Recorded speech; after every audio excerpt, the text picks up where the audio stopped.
Here we go. Dylan. Your first name terms with a snail or whatever it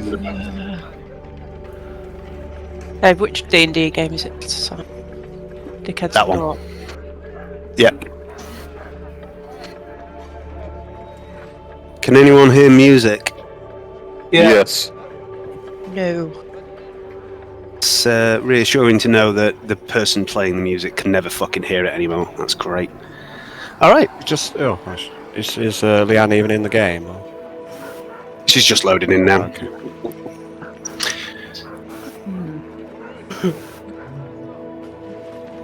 The old man leads the half-dozen children through the forest. The shattered remnants of the moon hang silently above, and behind him, a distant storm roils. The low, ominous rumble of thunder rolls across the land, chasing the old man and the young ones in his charge. Hurries, but he is not afraid. He knows how far home is, and he knows how long it will be until the storm arrives. But still, he glances over his shoulder at the purple glow and the arcs of strange energy lashing out from the distant clouds to caress the land. So, the tormentor comes this time, he mutters. What was that, grandfather? Asks a small, not quite halfling boy beside him. The old man and the children form a chain, holding each other's hands as they pass through the trees. Despite their youth and their innocence and lack of awareness of the reality around them, the children know better than to let go of one another's hands out here, beyond the perimeter. Nothing, boy! Don't concern yourselves with the mad ramblings of old. There's a deafening boom of thunder, and the old man gasps, as do several of the children. One of them, a small thing with cloven feet, stumbles and lets go of the hand of the boy in front of her, and she tumbles to the ground and cries out. The old man's eyes go wide as he hears the cry, and he turns and sees the child breaking away from the chain of hands. His face turns to one of horror, as he sees that this child now sees the reality that he has hidden from her and her friends. And she sees what the old man sees. The forest is gone. The balmy summer's day, the sound of birds, all replaced by a vast wasteland where grotesque shapes of roiling flesh roll across the land, consuming all in their path. And the only sounds are the wails and moans of the lost and the screams of agony of those found. No, he whispers, as a vast shape rises out of the darkness, a looming shadow that blots out the ruined landscape, the shattered moon, and even the malevolent violet-tinged storm in the distance. A grief, says the old man, and clicks his fingers. Sweat beads on his face as he grits his teeth against the agony of using such magic here in this place, and he screams as he wrenches himself free from his corporeal form, tearing his essence out of reality into that other place, and he sobs as his body is bombarded with every imaginable agony, and his soul is seared by every blight ever placed upon it, every bad decision and every loss he has caused. But he weathers it all as he wills himself to the girl's side. He takes her hand, puts it into the spectral grip of the pale, slender hand of an elven boy, as the huge shadow behind him strains against the barrier he has placed here in this reality. The other children stare vacantly ahead, unmoving, unblinking. It's good. Ethelanis, he says. The children suddenly seem to awaken, looking confused for a moment. The forest has returned. For them, at least. And for the small, cloven-hoofed girl who detached herself from the chain. But the old man still sees the truth. How it presses in against them, waiting for its chance. He wipes the sweat from his forehead, tries to regain his composure. Are you all right, grandfather?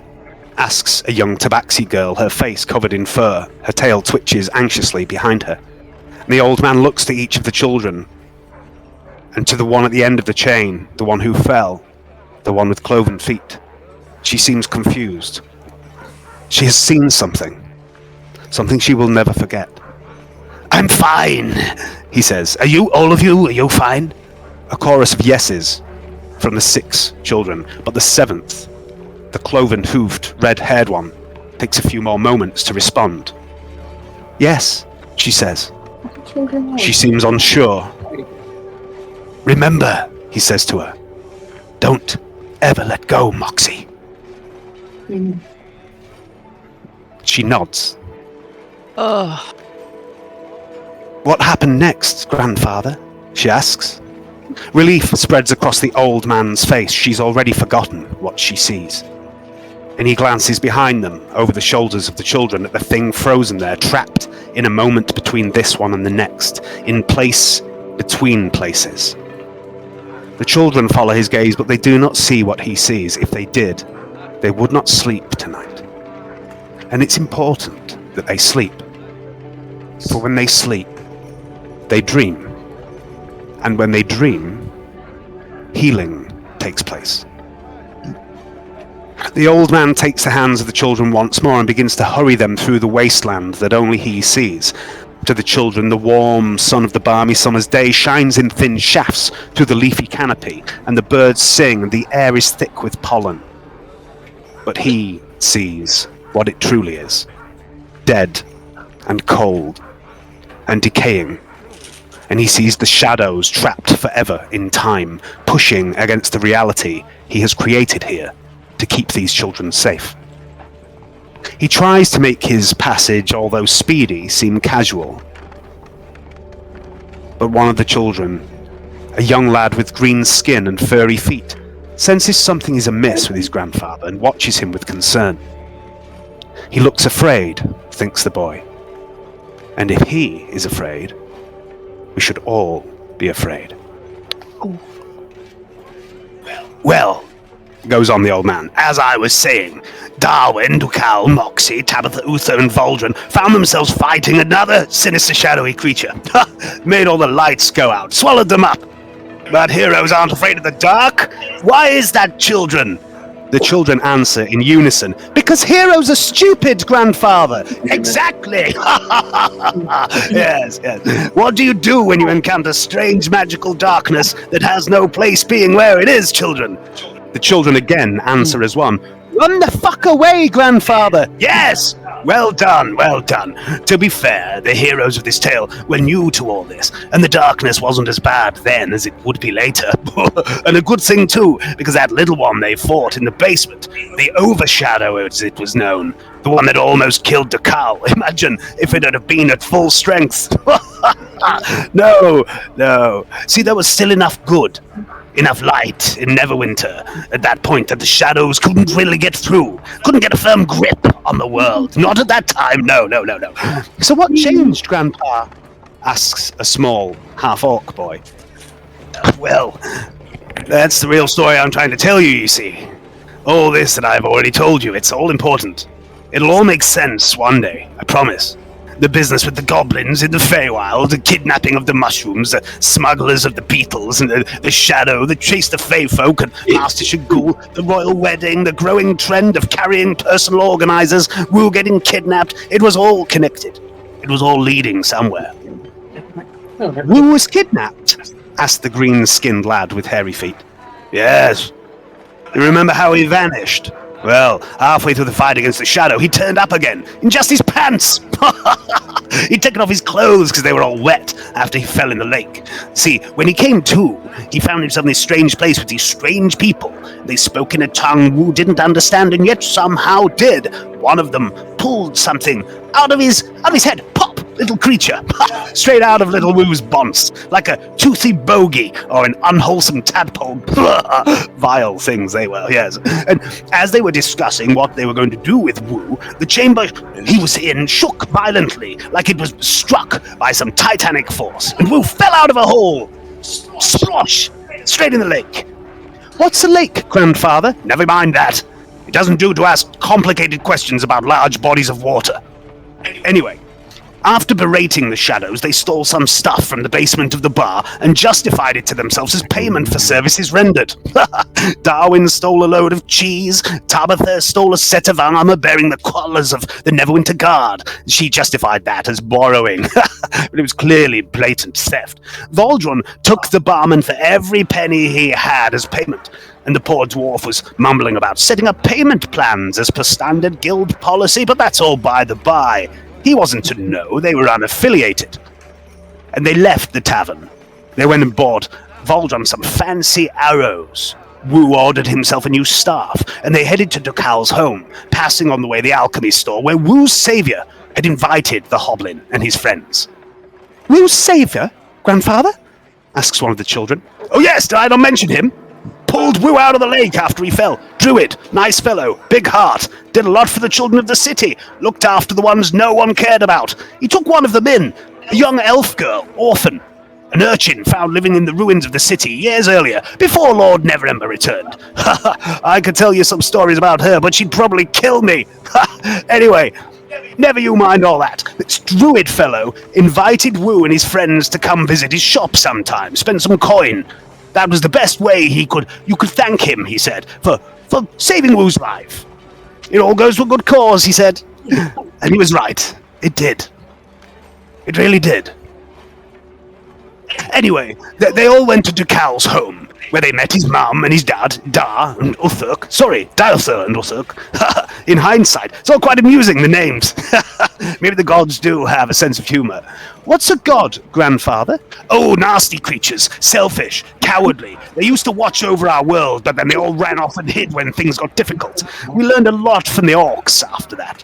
They had cast aside their gods decades earlier, begun to worship their ancestors instead. Which makes more sense when you think about it.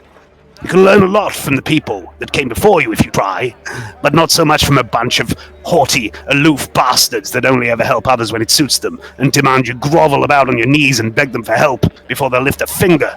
You hear me? You hear me, you bunch of bastards? The old man begins to scream at the sky, and he lets go of the children again. Some of them begin to whimper and look confused and afraid as the green forest slowly gives way to dead trees and sinister shadows. I'm still here, you utter shitbags! No thanks to you, you weak, cowardly bastards! I've met goblins with bigger balls than you, literally! You absolute fucking shits! Language, grandfather, says a small human lad in a timid voice. Oh, shit, sorry, fuck, I said shit, I said fuck. Oh, sorry, grandfather just gets angry sometimes about people who don't do the right thing. He takes the children's hands once more, and the forest brightens, the shadows recede, the dead trees once again bloom. And the children again are blank-faced for a moment, and then smiles spread across their lips once more, as he continues to lead them away from the storm. So yes, the orcs, Ducal's mother, Diother, seem to take a dislike to Uther for some reason, but still, the orcs shared food and wine and ale with their son's new friends. They told them a little of their history, and then they took them to see Rhabur, the blind old shaman. And that, children, is the moment where everything began to change, where all those seemingly interconnected things started to make sense, when the threads of fate began to weave together. You see, Rhabur may have been blind to what was going on around him, but he could see perfectly what had been and what was to come. And he had seen these people before, in his dreams. And dreams are important, aren't they, children?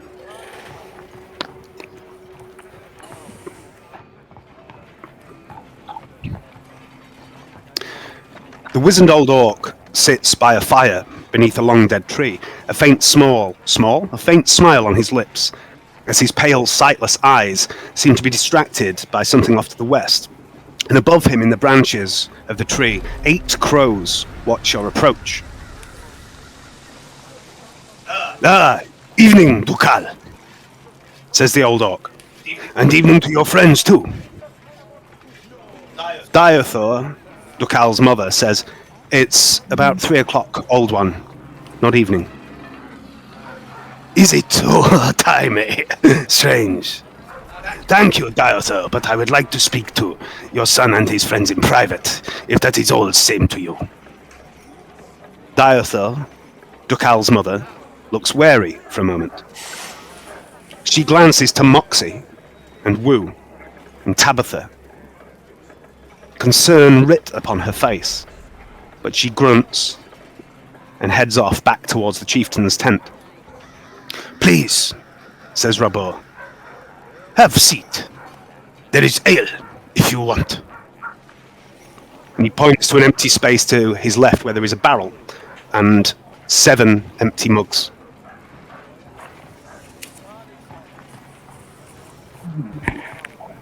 Don't mind if I do.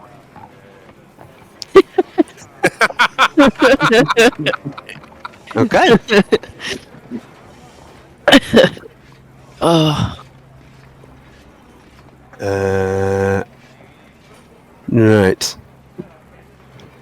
Anyone else having an ale? I'll have an ale. Yeah, me too. I don't mind if I do. Thirsty as a bastard.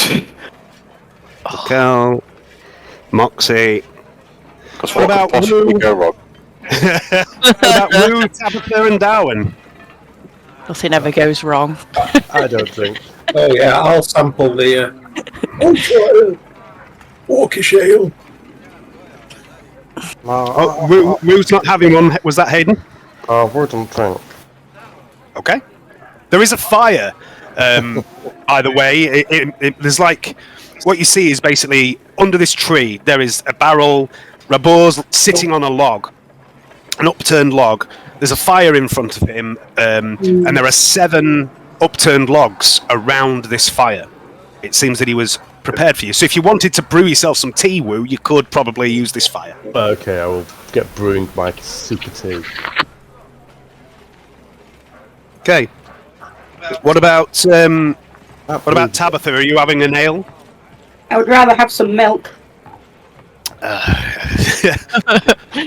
Unfortunately, I do not have milk.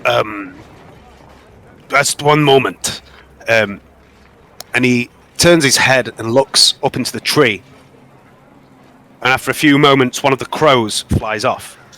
And he looks straight at you, Tabitha, and you can see these cloudy, roomy eyes. He clearly can't see, but he looks straight at you and he smiles. He's going to milk the crow. Can't be Please, good please. crow milk, can you? Good for the bones, isn't it? What? Says, please sit. Let's have a look at you all. Ha ha ha ha. I know what you're laughing at, Hayden. A blind man looking at you. Yes, yes, yes. Okay. And he gazes sort of into the middle distance, into the fire. And I would like everyone, please, to make a perception check. I'm trying, but the cat refuses to let me use the laptop. Sounds about right. Yeah, it sounds familiar, that. A bastard. Just move a little bit. Bastard! I'm I'll have to try and reload, I think, 'cause my draft sheet is blank. Ah, What did you say? Try again. along. perception. Oh, sorry. Yeah. Click on the tab there. And I have to reload roll 20, it keeps going up blank, my character sheet. Yeah, it might just want refresh. Refresh your browser, that sometimes works. Press F5. Oh, good when it's Go found. down the skills. I've got a Mac. In there, F5 to do it. no, that's Alright. illusion. Perception. So. Oh, it's struggling. And there. Yeah. Oh yeah. I can't believe we got a toilet facility. So good. I'm more Right, let's have another go. Spells. Technically, yours is 3 extra. I think it's 5 for something. What? No, right. You rock very high.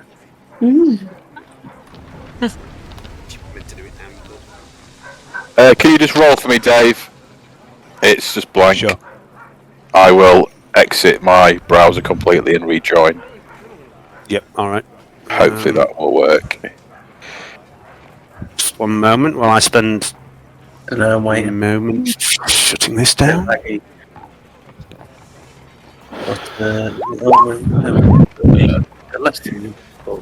Large game. Mm-hmm. Yeah. Yeah, they More have than natural 20. so they did. Everybody rolled really well. On the front of that. Yeah. Okay, so yeah, all of you except Ducal, which is ridiculously, it makes sense because Ducal would probably already know this. When he says, "Let's have a look at you," you sort of realise, this old orc is blind, but you can see each of these 7 remaining crows. The 8th has flown off. Are staring at each of you. There's one staring, in that weird bird way where they give you the side eye. There's one staring straight at each of you. Moxie, as you see this, you also see this strange manifestation. It looks like thin strands of silver in the air, and they span between each of you. And all of these silver strands seem to connect to Ducal. And then there is a thicker strand that stretches from Ducal to the Ravens and to Rhabur. And strands that connect from Rhabur to the Ravens, and also a number of other strands coming off from Rhabur and Ducal into the orc camp. And as you look round and follow these silver strands, you see everywhere there's an orc in the camp, one of these silver strands is there. As if you have all somehow become connected by whatever this strange silver thread is. And then it's gone after a few moments. Very strange. Well, it is good to finally meet you all. Look at you. Fae, humans, drow, and you, little green one. Never before have I seen such a creature. And I have seen many things. So very many things. And it seems that you have seen things too. Collectively, I mean. Ducal told me of the darkness and the temple. This shadow thing. When it appeared in the Feywild. He said it chased you. Yes? And he's looking at Darwin, Tabitha, Wu, and Moxie as he's saying this. He says, "Why would such a thing chase you? The Azure lands are protected by powerful magic, are they not? Evil cannot go there." I have no idea why it would chase me. We don't know. No, maybe it's my magnetic personality. It was unnatural. Some have postulated that the evil was there before the barriers went up. You see his eyebrows raise as you say this, and he fixes you with his sightless gaze down, and you notice all the crows turn. Oh, the crows cawed as I said that. All the crows turn and stare at you, Darwin, as you say this. You see this smile spread across his face.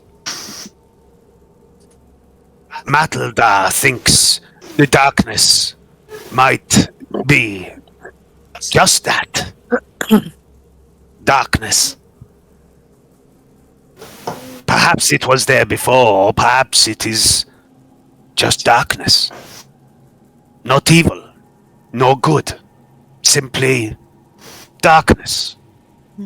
Its purpose is to swallow light, and light's purpose is to banish darkness. This is a fundamental truth of the multiverse. It has been so since Eo spoke. What were you doing before the darkness came for you? Still with two? Oh, we were rescuing mushroom folk from, yeah. We did eat Mushroom Man. You did what? Is it just the way of the mushroom folk? Of course, yes, that makes perfect sense. Neither at all. We were investigating the destruction of a myconid village. It appears to come at the behest of the personal army of this darkness. Hobgoblins and the like. Oh, no, those big greens. Sounded like the darkness was forming an army. Sounds pretty evil to me. I don't know. No, not as evil Darkness as was this. consuming nature as well. It's destructive. It's not elemental. Never trust a hobgoblin. Never trust a flasher, that's what I've said. He looks at you, Uta, as you say that, and nods and says, "You are wise, Paladin. The hobgoblins are a wicked race."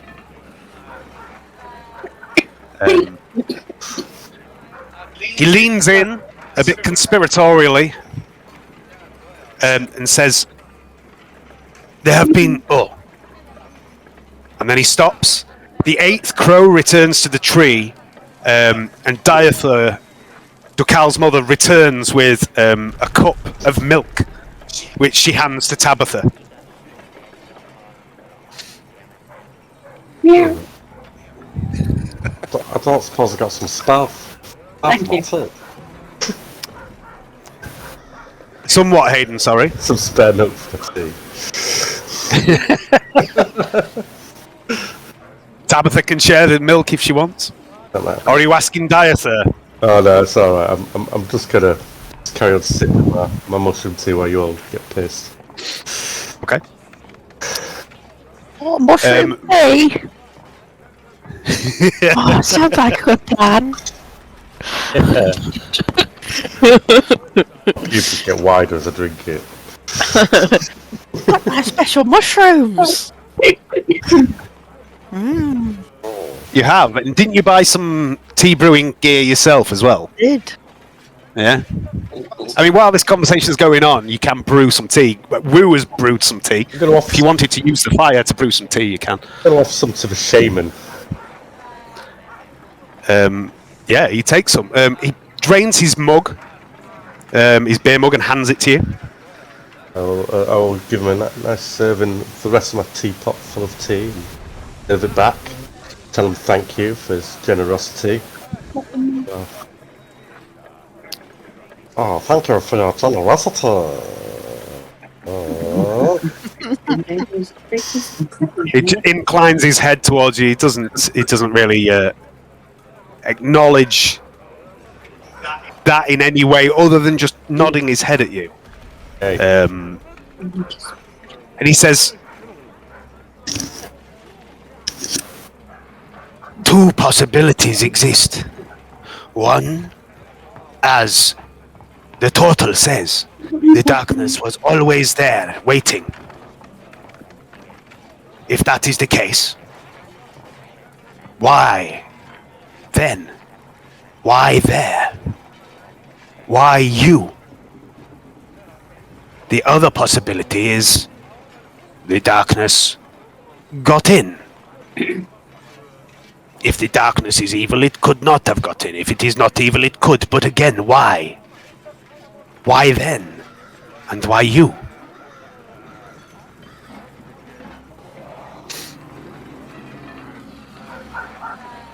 I do not know the answers to these questions. Maybe it can see. Maybe it's one of those things where they can see it, but we can't. I don't know.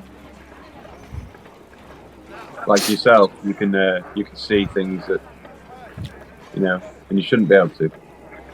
Oh no, Am I I wrong? see nothing.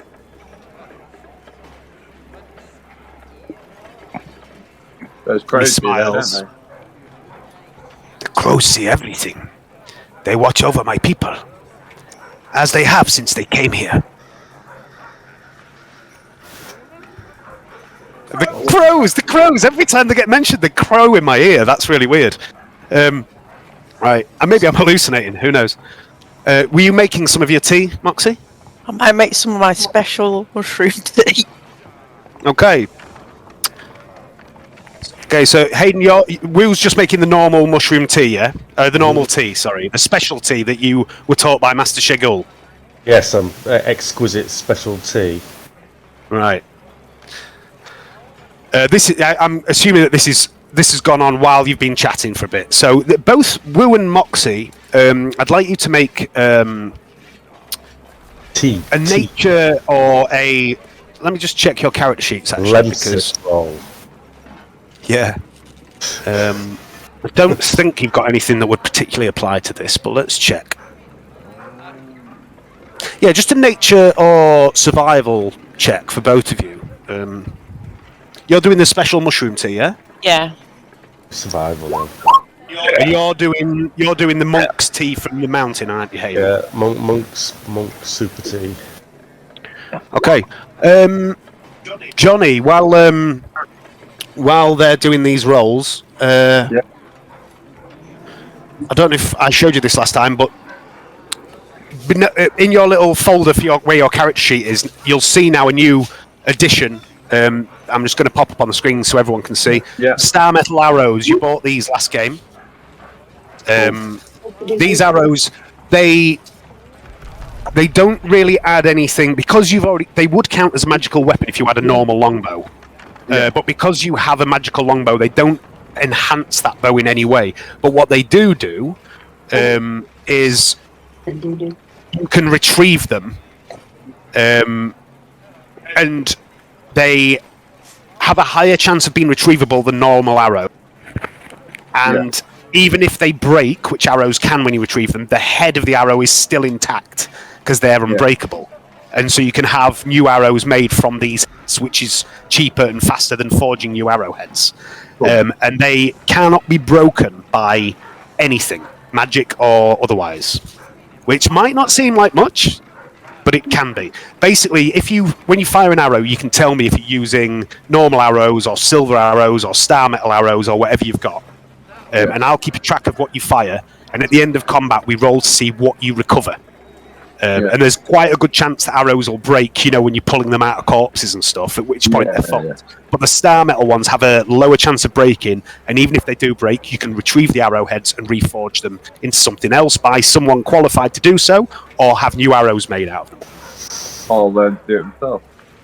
Yeah, it's also an option. Right, so let's see what these two guys have done.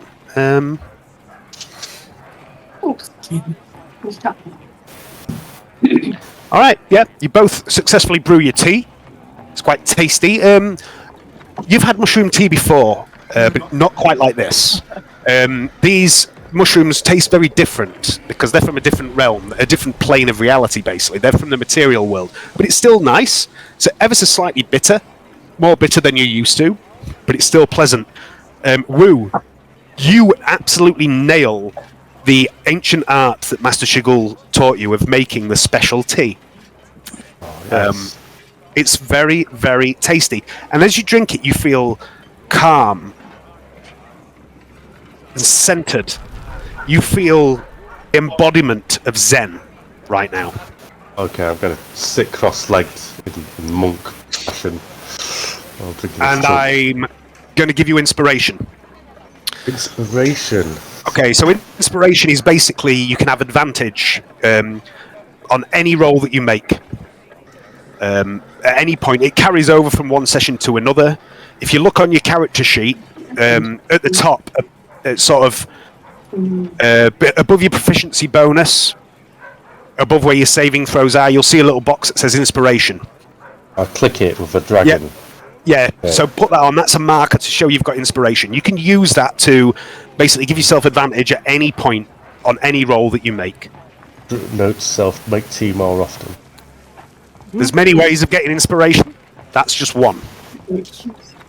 Okay. Rhabur says to you... As he gave me.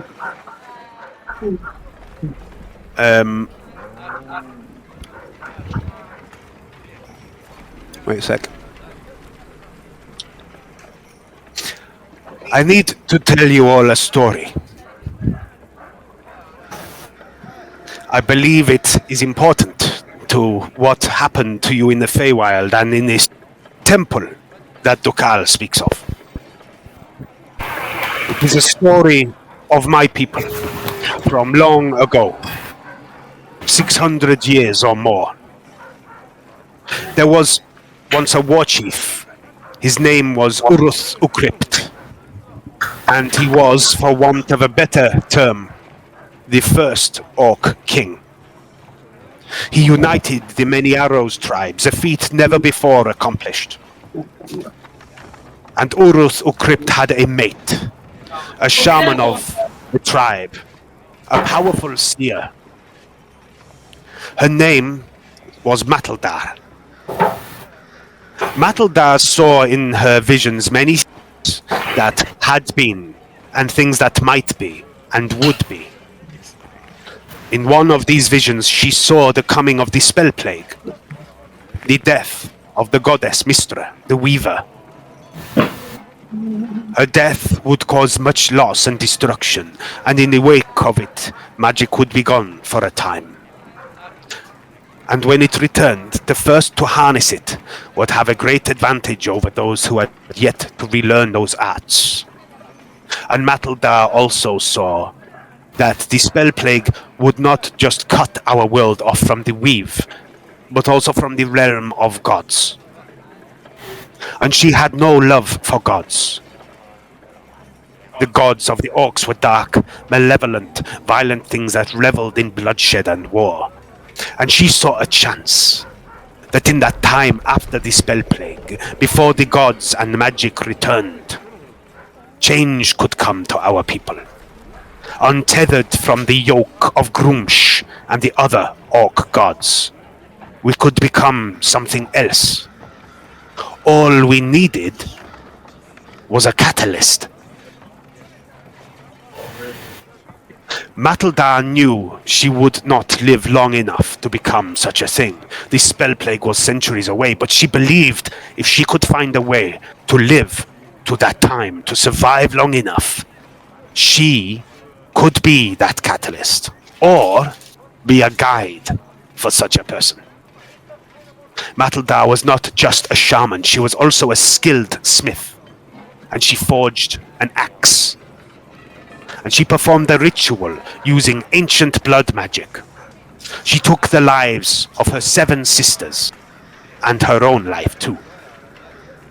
And in the final stages of the axe's creation, as her life bled out from her, Matildar took the power of her sisters and her own soul and sealed it within the axe.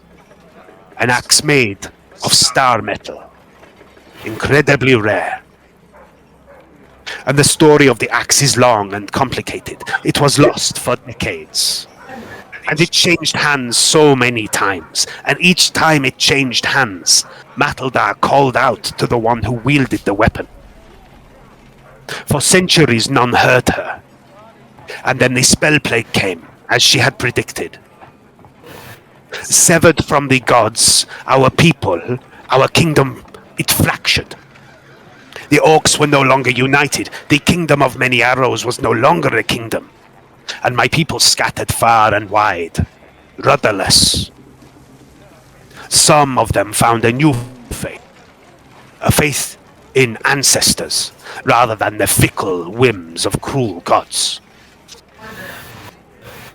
The one that led those that found this new faith was named Sharak.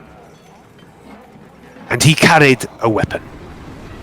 A weapon some said he spoke to at times.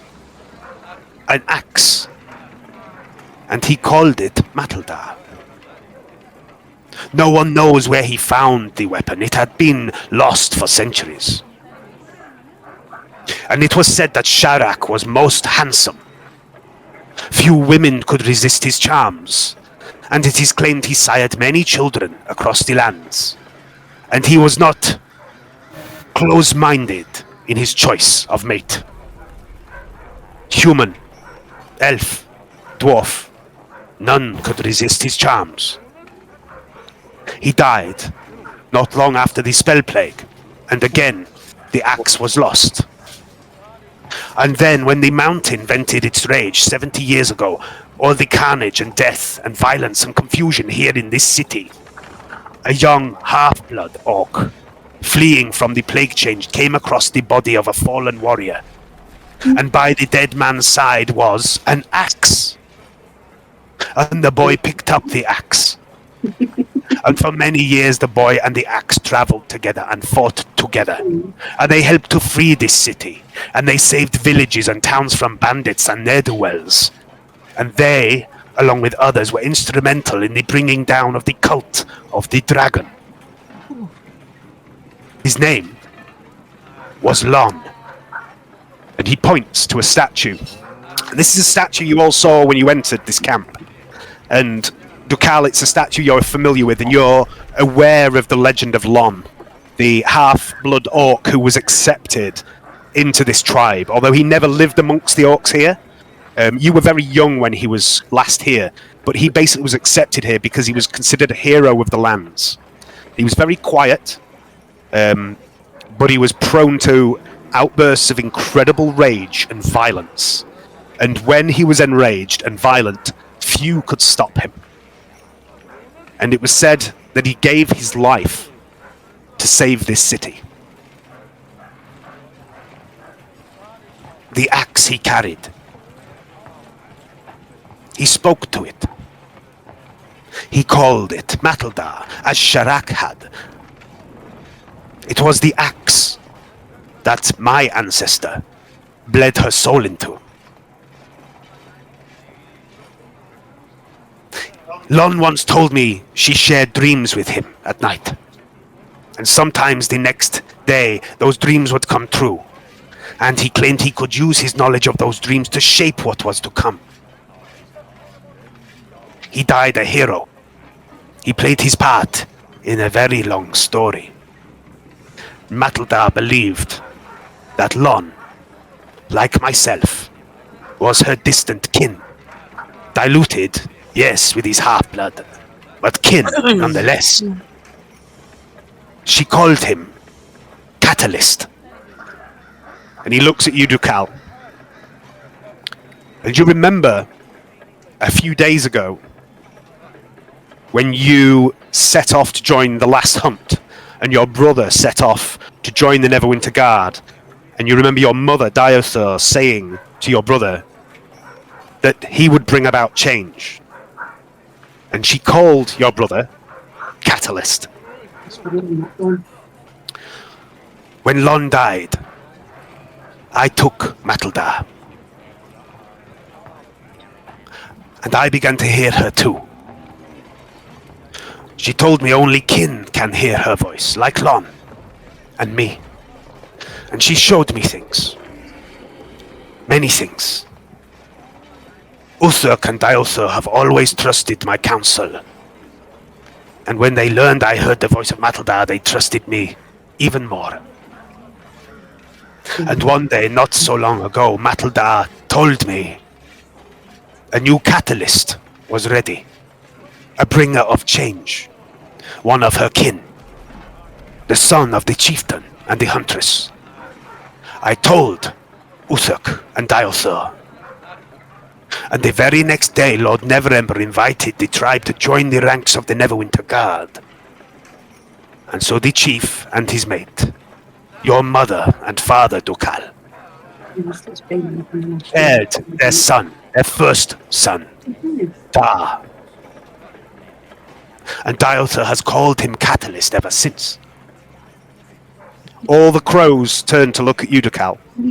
But I wonder, is Da the son that Matildar refers to?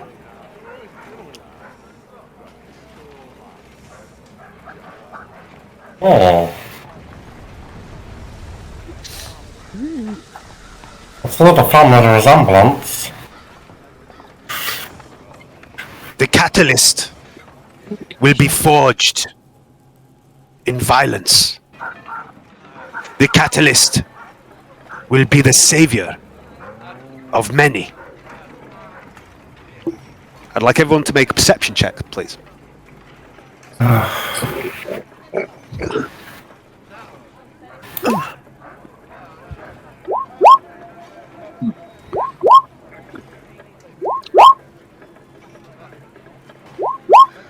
Baldwin is asleep.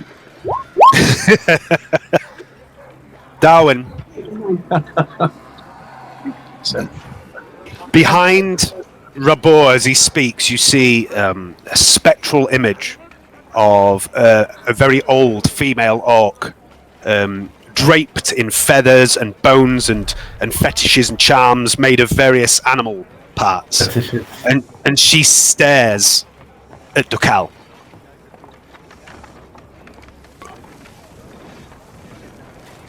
Rhabur goes on. Dukal, you are not blood of the tribe, and yet you are kin. I believe you are the catalyst. I believe you are the bringer of change. How can that be? I'm only a bastard. Bastard. Bastard. Bastard. Family. Bastard. Family is not always about blood. Sometimes family is those you choose. But there is one way to be certain. When Lon died, Matildar, the axe, the unbreakable blade, was shattered by the death scream of the goddess Tiamat. Spit. I gathered up the pieces of the axe. And he reaches into a bag and he begins to remove a number of strange shaped jagged pieces of dark metal that look a lot like the arrows that you bought, Johnny. And they vary in size from a few inches to a bit further behind him. You know what I mean? To put his quiver of arrows a bit further behind him, subtly as he can. And he lays these pieces out in front of him, and you see once he puts them down, they take on the shape of a rather crude-looking but enormous head of a great axe. But it is fractured into a number of pieces. 7 pieces.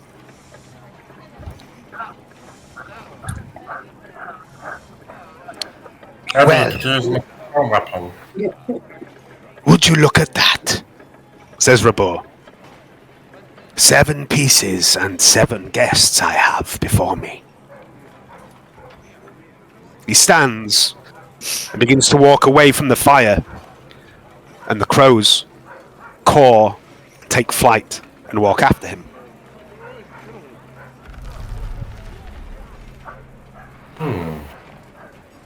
Interesting. Bye-bye. Bye-bye then.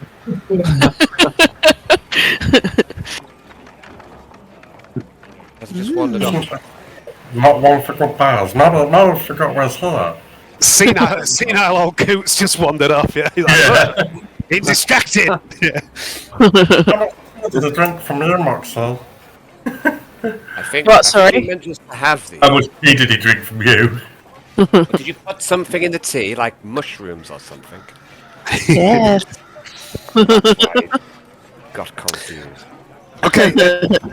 At this point, this has been going on for a while. I'm going to assume you've all of you that are drinking beer have had a little drink. So I'd like you all to make a Constitution saving throw. And Moxie, can you make one for me too? I'm just tripping out, looking into the fire. Oh, my pupils blown.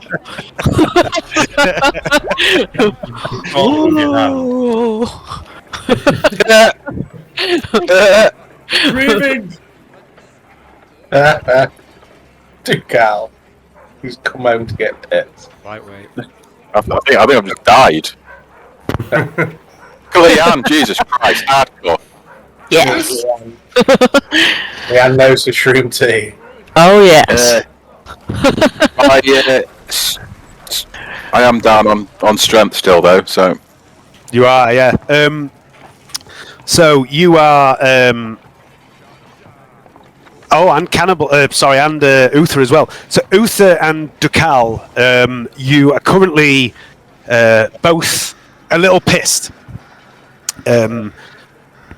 Which is disadvantage to con saves and checks, but advantage to anything charisma based. So you've got drunk charm at the moment. So, I'm pissed, am I, Dave? Yeah. I'd like to pick up one of the big bits of the axes. The axe. The biggest bit. Cool. Okay. And look at it, and I don't know. I'm going to pick up a piece of axe as well. Caress it. Okay. Moxie, you again find you can see these silver threads right now, and they're intertwined with a golden thread.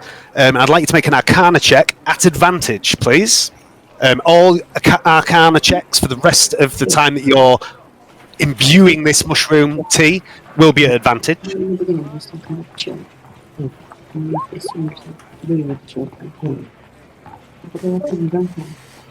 just going to go for a wee. I'll be right back. Okay, so right. I'm going to start rocking and muttering something. I look like I'm reading. Right, okay. As you're doing that, the golden thread that you are now seeing, you know what this is. You know enough about the arcane to know of the goddess Mystra. And it was the death of the goddess Mystra that caused the spell plague a little over a century ago. And she is known as the creator of the weave, the arcane weave. And this is basically how magic touches every corner of the multiverse is through Mystra's weave. This tapestry of arcane power. And you have heard it described as like golden thread.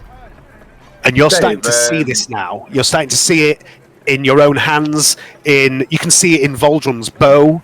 You can see it in your own little anklets. You can see it on a few different bits and pieces people carry. And you can see it in the air and in the soil. You can see the essence of magic itself. It's cool as fuck.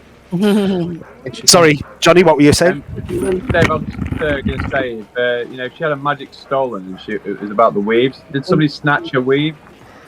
No, she died. Oh dear.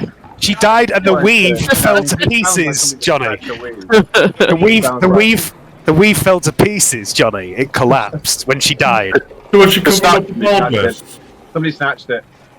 A snatch was a weave, did you say? A weave? Somebody snatched the weave. Huh? Maybe I should get a weave. A snatch weave? In our merkin. If you had a wig, like somebody snatched it. We can't beat a good merkin. So your advantage to any other Arcana checks, you can currently see the weave, the arcane weave. You can see the essence of magic itself. And it is not only on a few choice items that your friends carry, you see it on Rhabur as well as he's walking away. The staff he carries is potent, it's glowing with this energy. And you can also see it on these 7 pieces of star metal that Rhabur has left laid out before you. Caramelized nuts. That one. I'm going to take a piece. Yep. So Dekal. Okay. I think he meant for us to have these.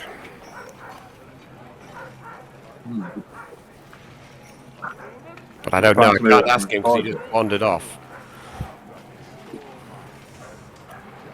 So Dekal, Uther, and Voldrun, I'd like you to make a perception check, please. Dekal, yours is at advantage. Is my perception a disadvantage, did you say, from bear? No, it's Constitution at the moment it's affecting. Okay. And the more pissed you get, the more stats it affects in different ways. I see. Perception, yeah. Jesus Christ. I'm a god. There we go. All 3 of you, for a moment,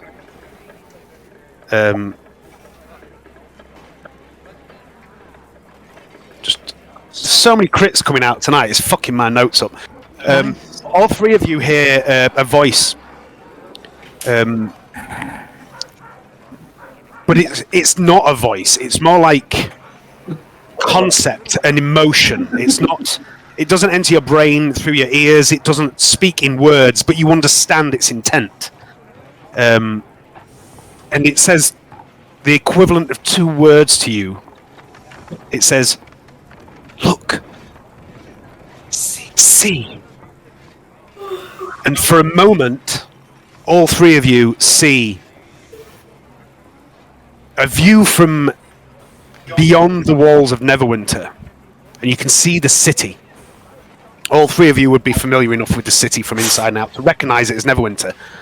And you can see slowly sweeping out from Neverwinter Palace and blotting out the entire city a shadow, a vast darkness, just like the one that chased you through the Feywild, just like the one that you fought in the temple and in the basement of the inn. And it grows and grows as it begins to snuff out all light in the city. And Dokal, you hear an actual voice say to you, "Hello. I've been waiting so long." Bastard, I think I'm going fucking crazy. Hello? Imagine hello? not being evacuated. Can you see the woo?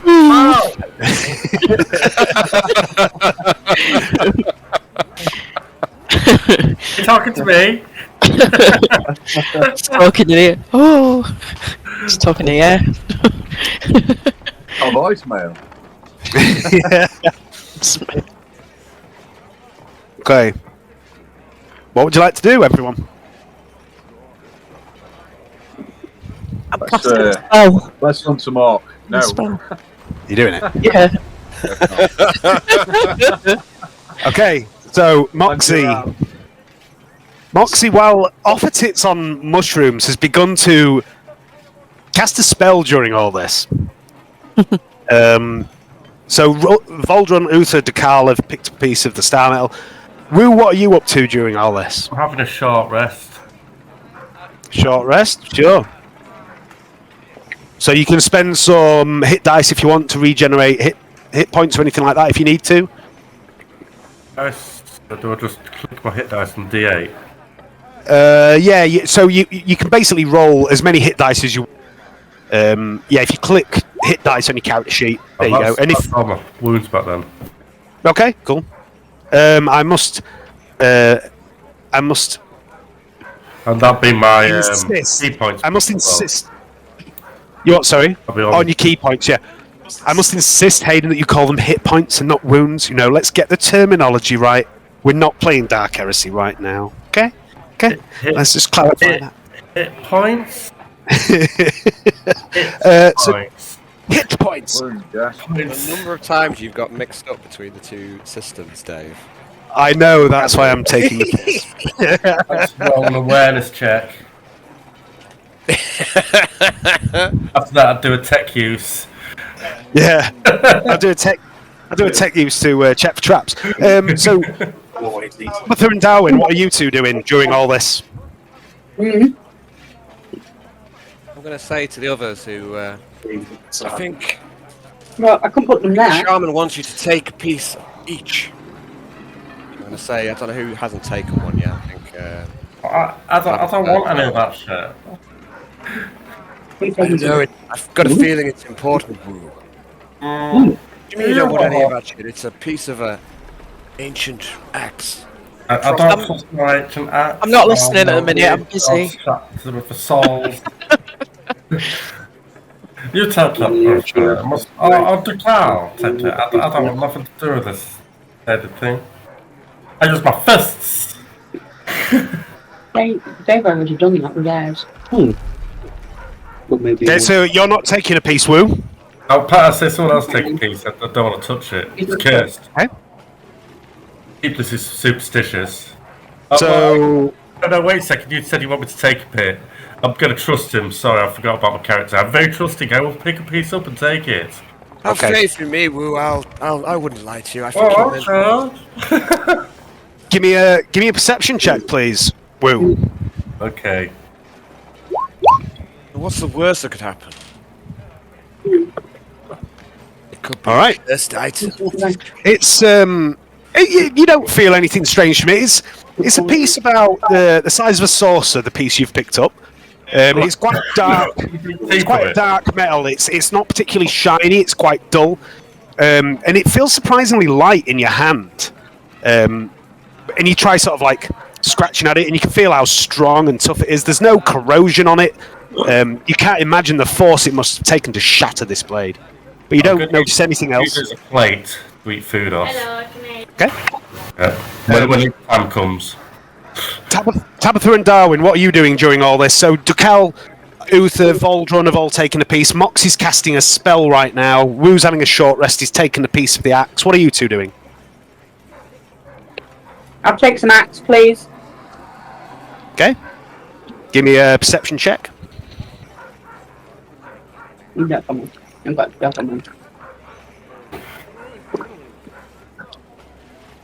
Just normal. Yeah. What shall I use my inspiration? Yeah, I'll use my inspiration. Sure, if you want to. Yeah, if you want to give yourself advantage, that's fine. You can use it whenever you want. Oh. Mm. Can I get it as well? You can watch the Okay. Last time he died. You took 5. Are you taking a piece as well, James? Yeah. All right. So the piece you take, Tabitha, is it's about 2 inches across. It's a bit jagged, almost triangular in shape, but irregular, not perfect triangle. And you take it. You feel how light it feels, but that's all. No, that's not all at all. And you hear this voice, Tabitha, that says, "Look, see."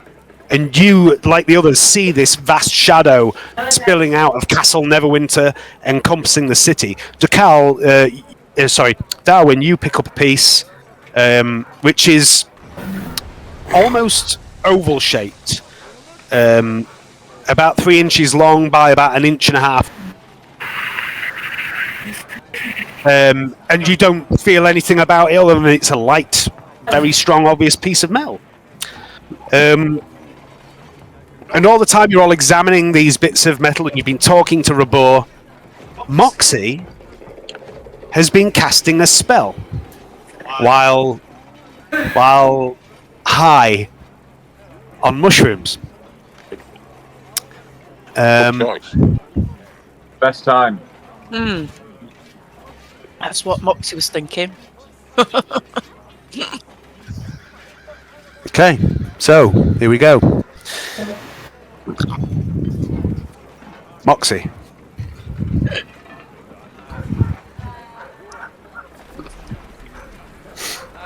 Nice one. You sit by the fire and you focus as best you can as your hands begin to weave these intricate shapes in the air, and you begin to pluck at these threads of the arcane that you can see and pull them into a cat's cradle that you begin to make with your hands. And every now and then you accidentally catch some of these silver threads that you've seen connecting your companions to Rhabur. I mean, you're fucking clearly off your tits right now, but you're making this weave in your hands. And as you do this, you focus your mind. And you think of those you have lost. And you fondly recall the good times, the many parties. But sadness comes over you as you take a bit of a bad trip for a moment. But then you remember that all things must come to an end. Some things end too soon and are taken from us before their time is done. But you should relish the time you had with those people. It is often said by many different peoples throughout the multiverse that those who pass live on in the memory of those who remain. in the offspring they leave behind, and in the hearts and minds of those they touched while they lived. This is especially true of the Myconid people. Neither plant nor animal, the Myconids are a species of sentient fungus, evolved through the mycelium, the network of mycorrhizal fungus, coming into contact with the raw arcane power of Mystra's weave. They lack vocal cords, communicating instead via telepathy, the transmission of concept, idea, emotion, instantly passed between their people using the mycelium network, that interconnected web that connects all plant life throughout the multiverse. And the lack of speech does not hinder them from communicating with others of other races. Far from it. Their instantaneous form of communication is more efficient than spoken word, and they have evolved the means to share this ability with other races by the emission of the mycelium spores. The Myconids can shed clouds of these spores at will, and whoever is touched by these spores can hear the thoughts of the Myconids who expelled them, and any other living creature connected to that network. And thus, those that have been in contact with a now dead Myconid, well, those Myconids had never truly gone. And the Myconids believe this with all that they are. Once touched by this power, the dead stay with you. And the Myconid do not reproduce like you or I. When they reach a certain age, a Myconid becomes aware that their time is limited, and they do not lament this, for they know what is to come. And in their final moment, as old age takes them, they give off one final cloud of these spores, and their friends and loved ones surround them and are bathed in the essence of the venerable old mushrooms. And they absorb all that they were, their thoughts, their memories, all becomes one. And those spores that land not on other Myconids, but on soil and earth, blossom and grow, and new life is created in the act of death. But not all Myconids live to such a ripe old age. Some have their lives cut short, often by accident. The Myconids are a curious folk, prone to sticking their fingers where they should not. And some die suddenly and violently, like Moxie's friends, like those sworn to protect the architects, the warriors like Mike, and like Fergus. Moxie and Fergus had been friends for many years. They have shared adventure, laughter, drink, dancing, good times and bad.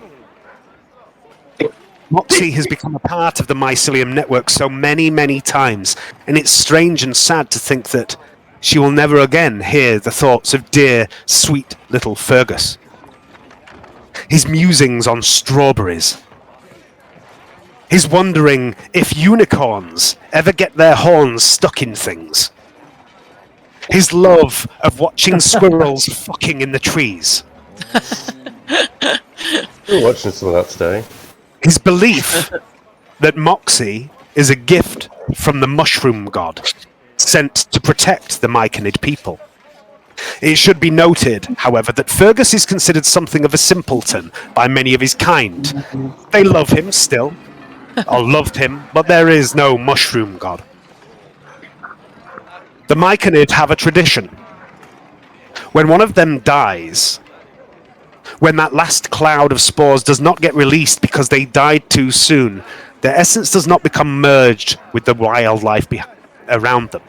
So they find another way to share the spores, their memories, the essence of who they were. And in a ritual as old as the Myconid people themselves, the living gather around the dead, and they consume the flesh of the fallen. To other species, this might seem abhorrent, but to the Myconid, it is one last gesture of that which is most important to them. Friendship. Connection. And when Fergus died, murdered by the goblins who violated the Azure Lands. Moxie consumed the meat of him, as did Mike, the fun guy, as did Darwin and Woo. Cannibals. Fergus lives on in all of them now. Can you hear a voice, Darwin? What about you, Woo? Can you hear something? Faint, distant. It sounds like Simpleton. Screaming. Moxie. The memory of Fergus dominates your thoughts, and for a moment you begin to perceive the world around you as never before. The threads of gold and silver stretching across your field of vision, and you know now what you're seeing. The weave of the arcane, Mistra's weave, intertwined with the web of fate. The interwoven, interconnected tapestry of all life. The bonds that bind all living things together, and the raw power of Mistra, the goddess of the arcane. The very fabric of reality depend upon these two things, and you see them now in all their glory, all their detail, and you touch them, and you pull at them, and pull at them, and then a thread hangs before you, loose, untethered, and you grab it, and you pull it in. It floats like gossamer upon an unseen breeze, as you pull it closer and closer through the air. And you wind it into this tapestry of gold and silver threads. A silver strand of fate loose in the air, woven into the weave of Mistra's arcane might. And for a brief moment you see a woman, a figure of utter beauty, with long black hair trailing down her back to her waist. And she floats there in the nothingness, the spaces between the weave and the web, and she opens her eyes, and her eyes are colours that you have no words for. And she looks at you and smiles. Your fingers still dance and weave through this thread of fate and magic. And the woman raises hands to her lips. She blows you a kiss. Oh. And on that current of deific breath, the weave you have created before you blows into your face. And the vision ends. And the fire before you smoulders.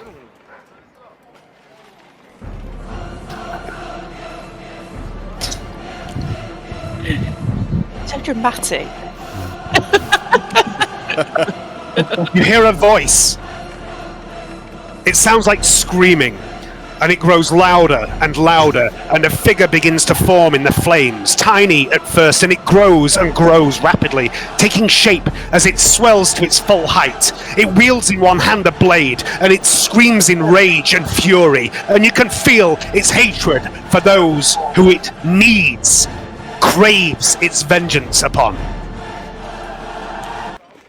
Ah, you dirty wee goblin bastards! I'll fucking cut you right fucking off, you wee snivelling shites! I'll slice you, and I'll dice you into wee fucking bite-sized pieces, and I'll fucking eat you, and wash you down with fucking acid, you noncy green wankers! And then I'll shit you out, and use you to fertilise the next generation of your kin, you fucking cunts! Oh, hi, Moxie! Sorry, didn't see you there. And in the fire, standing at a towering 6 inches of height, wielding a butter knife, is Fergus, the Mycon. Fergus. Yes. Oh, do you think you could help me out of this fire, lass? It's burning my ass, and I don't seem to be able to get out. I'll just scoop him up. Dear Fergus! He pops as he comes free of the fire. Oh, that's better. Oh, how you doing, lass? It's been a while. Did you get them? The wee shites that fucked me up? We did that, Fergus. We did. We did. Hey, and what about the ones that they took? We rescued them, Fergus. Most of them. What do you mean, most of them? Where's the rest? Bad news, Fergus. Bad news. What's happened? Where's my kin? Did you all eat? Can I say? Some of them. But you don't know where they are for a start, do you? We don't know, Fergus. We're in a different land.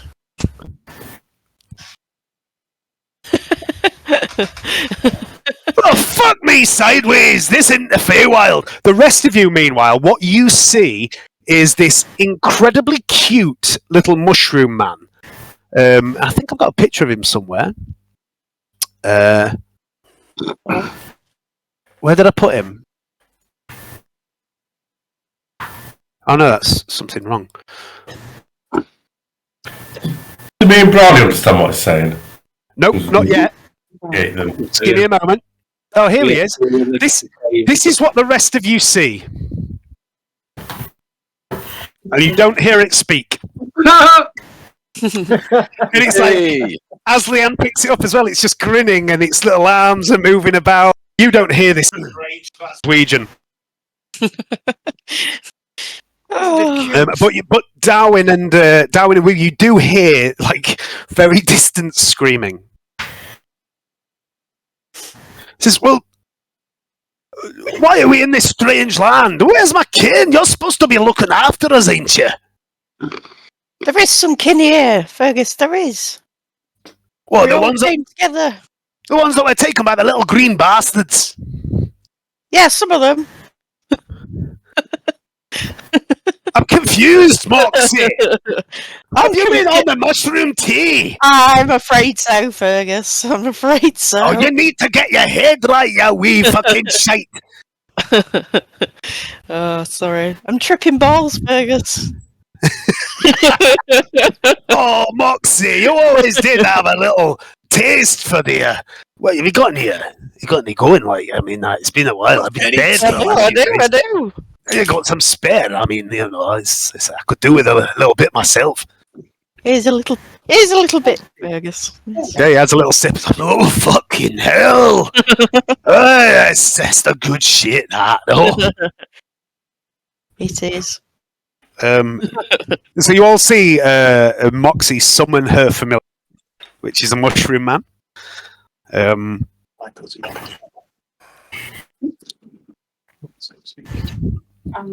So just to clarify, Fergus was the only one of the mushroom men that were killed.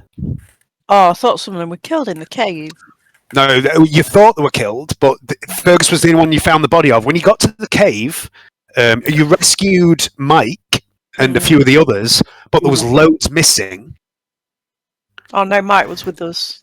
Mike. Oh, sorry, Mike. Yeah, Mike helped you, but you found some of them, but there was a load missing. Oh. And you did find some evidence of where they might have been taken, which is somewhere in your notes. Where is it? Yeah, if you look in the quest log, there's the quest called Abducted Team Fae, which was for Darwin, Woo, and Moxie, and technically, I suppose, Tabitha, because she is Fae, even though she's kind of got her own quest. And that tells you all you know about what happened to the Myconid people.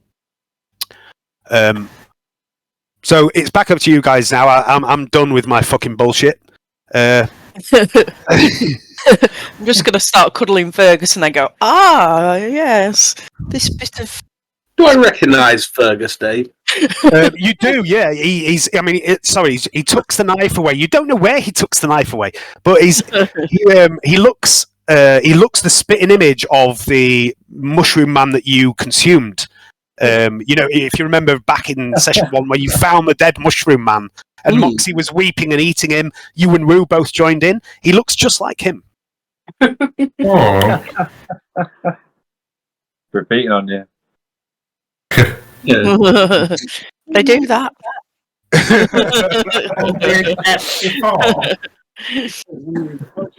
First of all, how did that appear in the fire, and why does it look like the one that we ate back in the Feywild? This is him. That's him. This is the one. But how? A spirit of him. Darwin and Woo, this is literally what you see from Fergus. He's just looking at you like this. Like what, Dave? This is his face all the time. But Moxie, you were, well, these wee shites, are these taste of my flesh? They tasted of your flesh, yes, they tasted. That could come in right handy, lass. You were very tasty, Fergus. What can I say? Why, thank you. I spent a long time cultivating myself.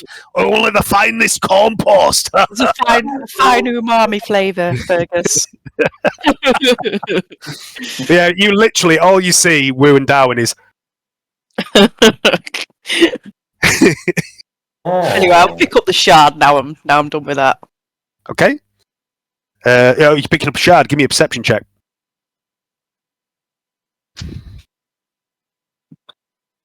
I'll just give Carrie back on meditating.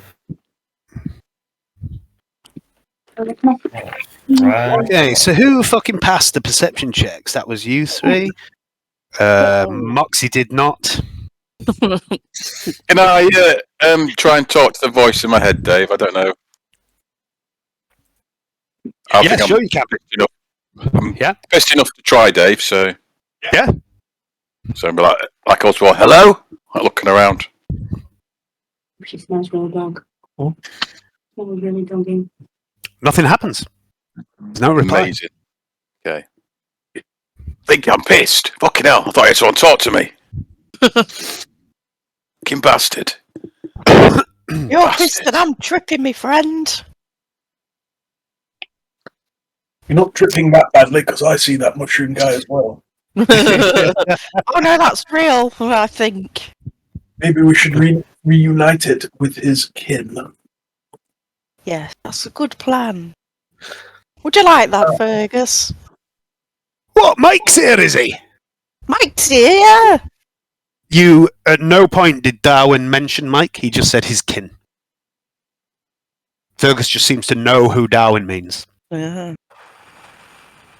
I'd like to see the wee bastard, eh? I mean, he put up a right fight against them goblins, let me tell you. Unfortunately, we were jumped. There was only the two of us. It was an ambush. It was like we were set up, you know. Oh, let's go out into the forest. Let's all go for a walk, the entire clan. It was really weird, you know. It's not something we normally do. Next thing you know, there's fucking goblins everywhere. That's terrible. Terrible, we know. Hey, tell me about it. You know, one of them stabbed me right in the arse cheek. It really fucking hurt. Not your precious arse. My little fungus arse. Not your little rump, Mike. It was pretty painful. I ain't got as much padding as some of you bigger folk. Oh dear. This point, Diathor returns, and she looks a little confused. It says, Rhabur has asked me to tell you all he has retired for the night, and he will speak to you later. I mean, his son. She looks at you, Dakal. What has transpired here? This is strange. Just Rhabur being Rhabur. Strange as fuck. He's Wow. done this axe thing. Look at this. He's talking to me. Eyes go wide. Those are the pieces of metal there. And Yes, she realizes that each of you has got them. Just handed them out. They gave you the pieces of metal. No, the pieces of metal there were meant for Dar. That's what I thought. But Rhabur just handed them out. And this one's talking to me. Bastard strange it is. Bastard. Spirit that was looking at Ducal earlier. Has that since vanished? The what? Sorry. Oh, the woman you saw. Yeah. Yeah, that's gone. That went quite a while ago when Rhabur left. She says, "You have heard the voice." Yes, it just waited for me. It's a woman. She recoils a little bit from you. She looks shocked, and there's almost a smile spreads across her face, but then she controls it and hides it. Says, "This cannot be, Dukal. I mean, you are my son, but you are not blood." Oh, I'm a bastard. Strange as fuck. Bastard. Bastard! I must speak to Rhabur about this, but I have, as I said, I have spoken to, as I said I would. I have seen the council about what you told me about this temple and this shadow. They wish to meet you all. Lord Neverember himself wishes to meet you all. Bastard. Son, what? He seems to know something about this. What have you got yourself involved in? Can I recount what I saw, like the image of the ancestral spirit? Mentioned that it was also looking at Ducal. Okay, say again, sorry, James. Can I also recount to her that I observed an ancestral spirit looking at Ducal earlier when the old boy was talking about the axe of Matildar? As you say this to her, she looks. She's still a little bit suspicious of you all, and she sort of looks around at you all, and she sees you're all holding a piece of this star metal blade. She says, I am not wise in the ways of such things like Rhabur. I am a huntress, simple. But what you are all describing here, seeing Dokal hearing a voice from the axe, these things should not be possible. It is only those who shed blood, the descendants of the great shaman, who should be able to hear the voice of the axe and sense her presence.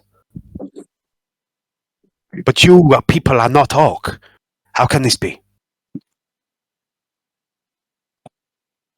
I don't know, Matt. Maybe we'll ask him. Or Rhabur, maybe he's got some answers. Everybody. Oh, we could all be related, you never know. It's a small world, woo. Well, it is. Well,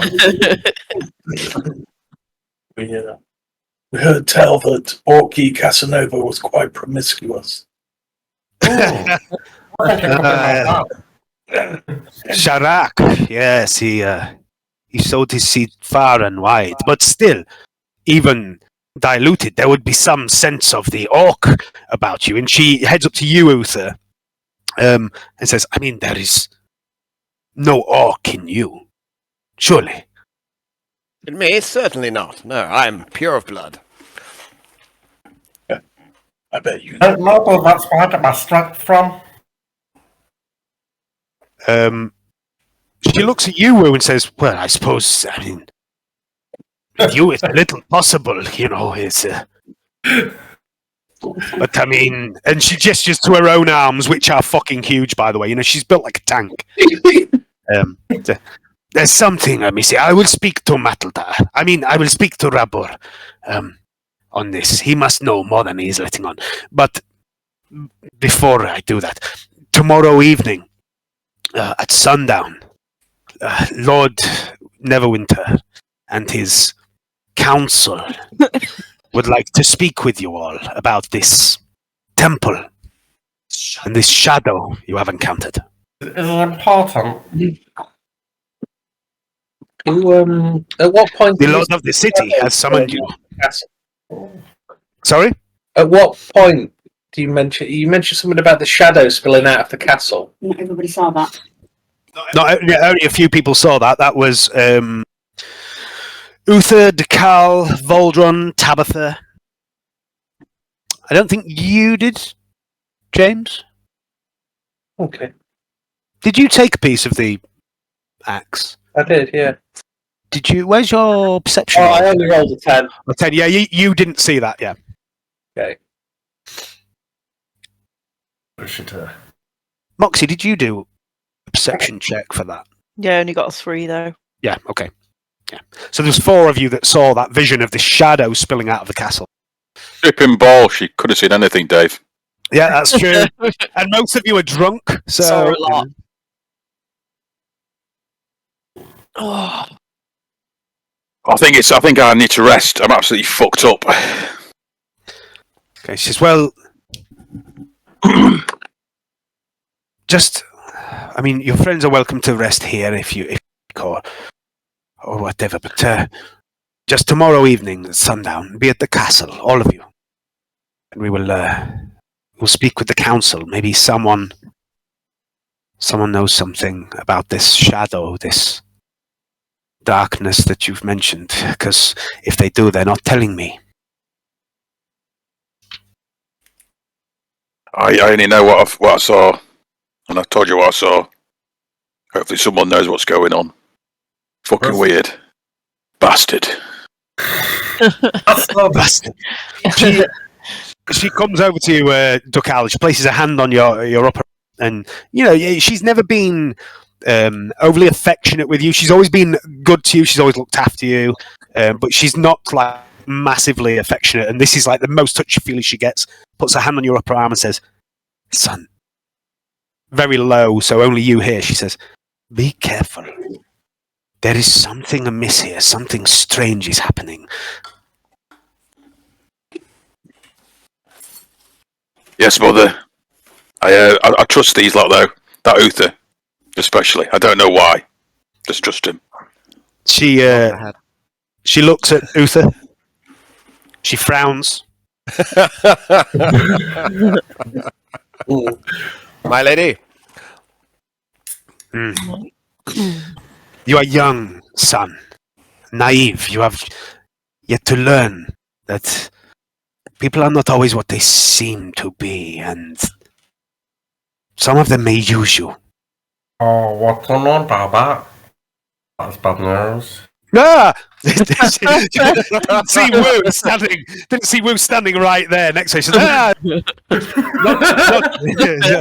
not you. You. She pats you on the head. You are almost one of us. Thank you. Yes, mother. I'll try and be careful. I don't know what's going on. I've got myself into something. But it happens. Bastard. And remember, if you need us, your father and I and your brother, well, your father and I are here, as is Rhabur. Your brother is in the castle now, but he is still your brother. Yes, mother. I'll say, I'll rest up, bit fucked up, and then we'll see if we can get hold of Rhabur in the morning and if you can explain any more. I'm a bit confused, to be honest. Got a talking bit of axe here. It's weird. Bastard. Well, I mean, it's not exactly new. I have heard of people hearing Matilda's voice before, but only ever blood.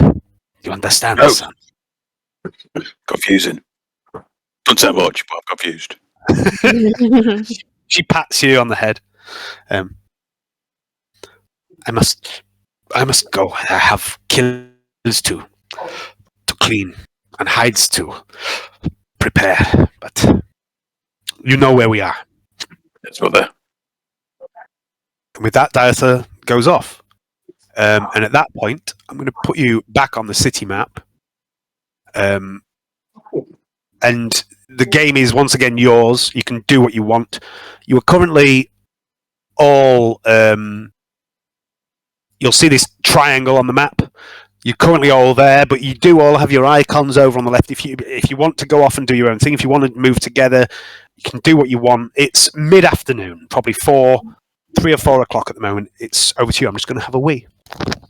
Oh, it was night time. We are getting shit-faced in the afternoon. Nice. I don't know about you guys, but yes, I've got this weird strength depletion from the ghouly things. We need rest. I think we could probably do the long rest, to be fair, because I could do with resetting all my rage and shit, just in case we need to fight our way out of the castle. Me. Yeah, agreed. I'm on 1 wound. Or 1 hit point, sorry. Yeah. Because I got healed and I got fucked up again. I'd like... So I think like a long rest should sort me out. I feel quite at home at your camp. You know, your mum almost accepts me like one of her own. Well, I don't know if it's a really good idea, but I don't know if I should have some tea, then go to sleep with this bit of axe in my hand. I've made some amazing tea. I can always share my tea. I think it might be the best dream. We're keeping the piece of axe. You can have some of my specialty. That's what I'm thinking. Special tea, axe in hand, have a snooze. Anyone else can partake. Yeah, I think I'm going to have to long rest though, because I say I'm a bit fucked up. I do get my strength back. I'm going to try some mushroom tea. I feel symbiotic these days. Ah, yes. Mushroom tea and long rest for me, I think. Unless we've got anything else he's doing. I might go adventuring. Yeah, I'll go adventuring. I'm not fucked up at all. I've just had a short rest. Don't know what my state is. So that's the point. During that whole scene around the fire, if you want, you can all take a short rest, which means different things to different characters. So you can spend your hit dice to regenerate hit points, and some of you will have something that regenerates on a short rest. You can all do that. There's no downside to doing that. Do we get some spell slots back? Depends. Some classes do. Wizards can regenerate a certain number of spell slots back. I think it's warlocks that do. Yeah, warlocks maybe do as well. So maybe Tabitha can. Let's have a look. I'm sure Tabitha can, actually. So I'm just gonna all the slots back. I wasn't sure if a wizard can get them back somehow. Wizard can, yeah. Wizard definitely can. I don't think wizard. I think I get my wild shape back though. What would it matter? Right, so let's go through each of you because we're still all new to this game. So let's start with Johnny. Johnny, you're currently on your full hit points. Yes. So there's nothing really I mean, you would have taken a short rest during that, but there's nothing else you'd gain from that. Use some hit dice to heal. You can, yeah. Your spells, you've still got 2 spell slots available. So, Johnny, there's no benefit to you for a short rest, even though you can do it. Uther, you can spend hit dice if you want. You have 2 d10s. You don't have to declare them both. You can declare one and then another one if you want to regenerate your hit points. Do you add a constitution bonus to each one when you roll it? Sorry, say again. Do you add your constitution bonus to each dice when you heal like that? I don't think so. Hang on.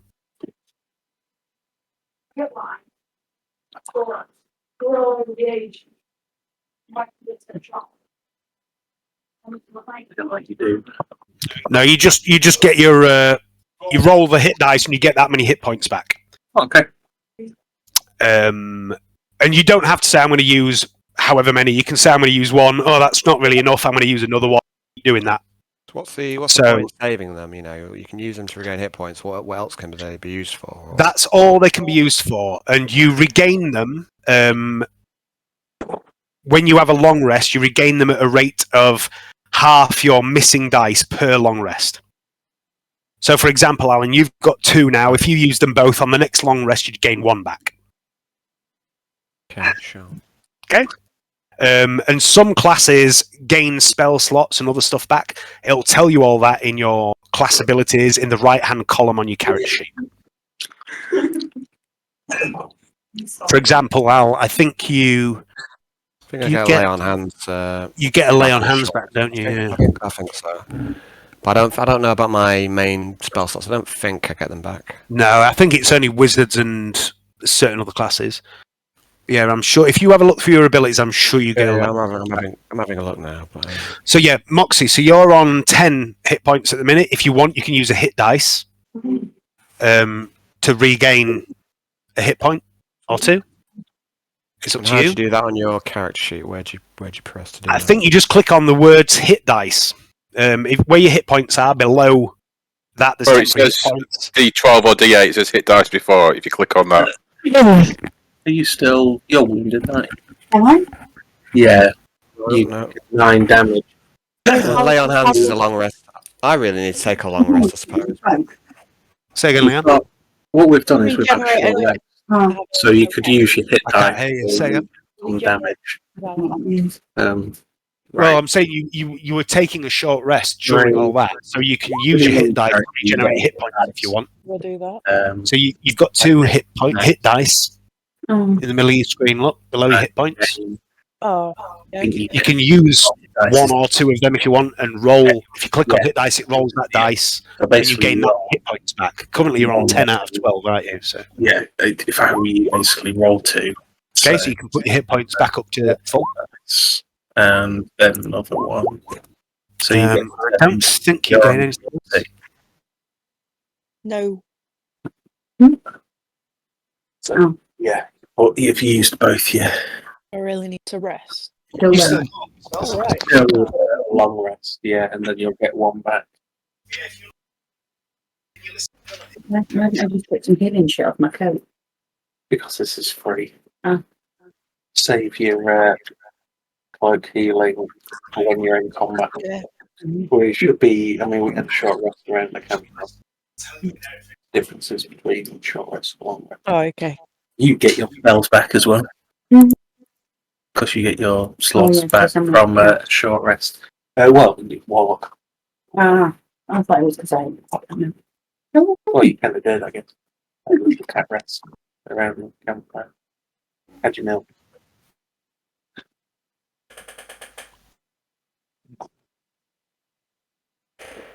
Which is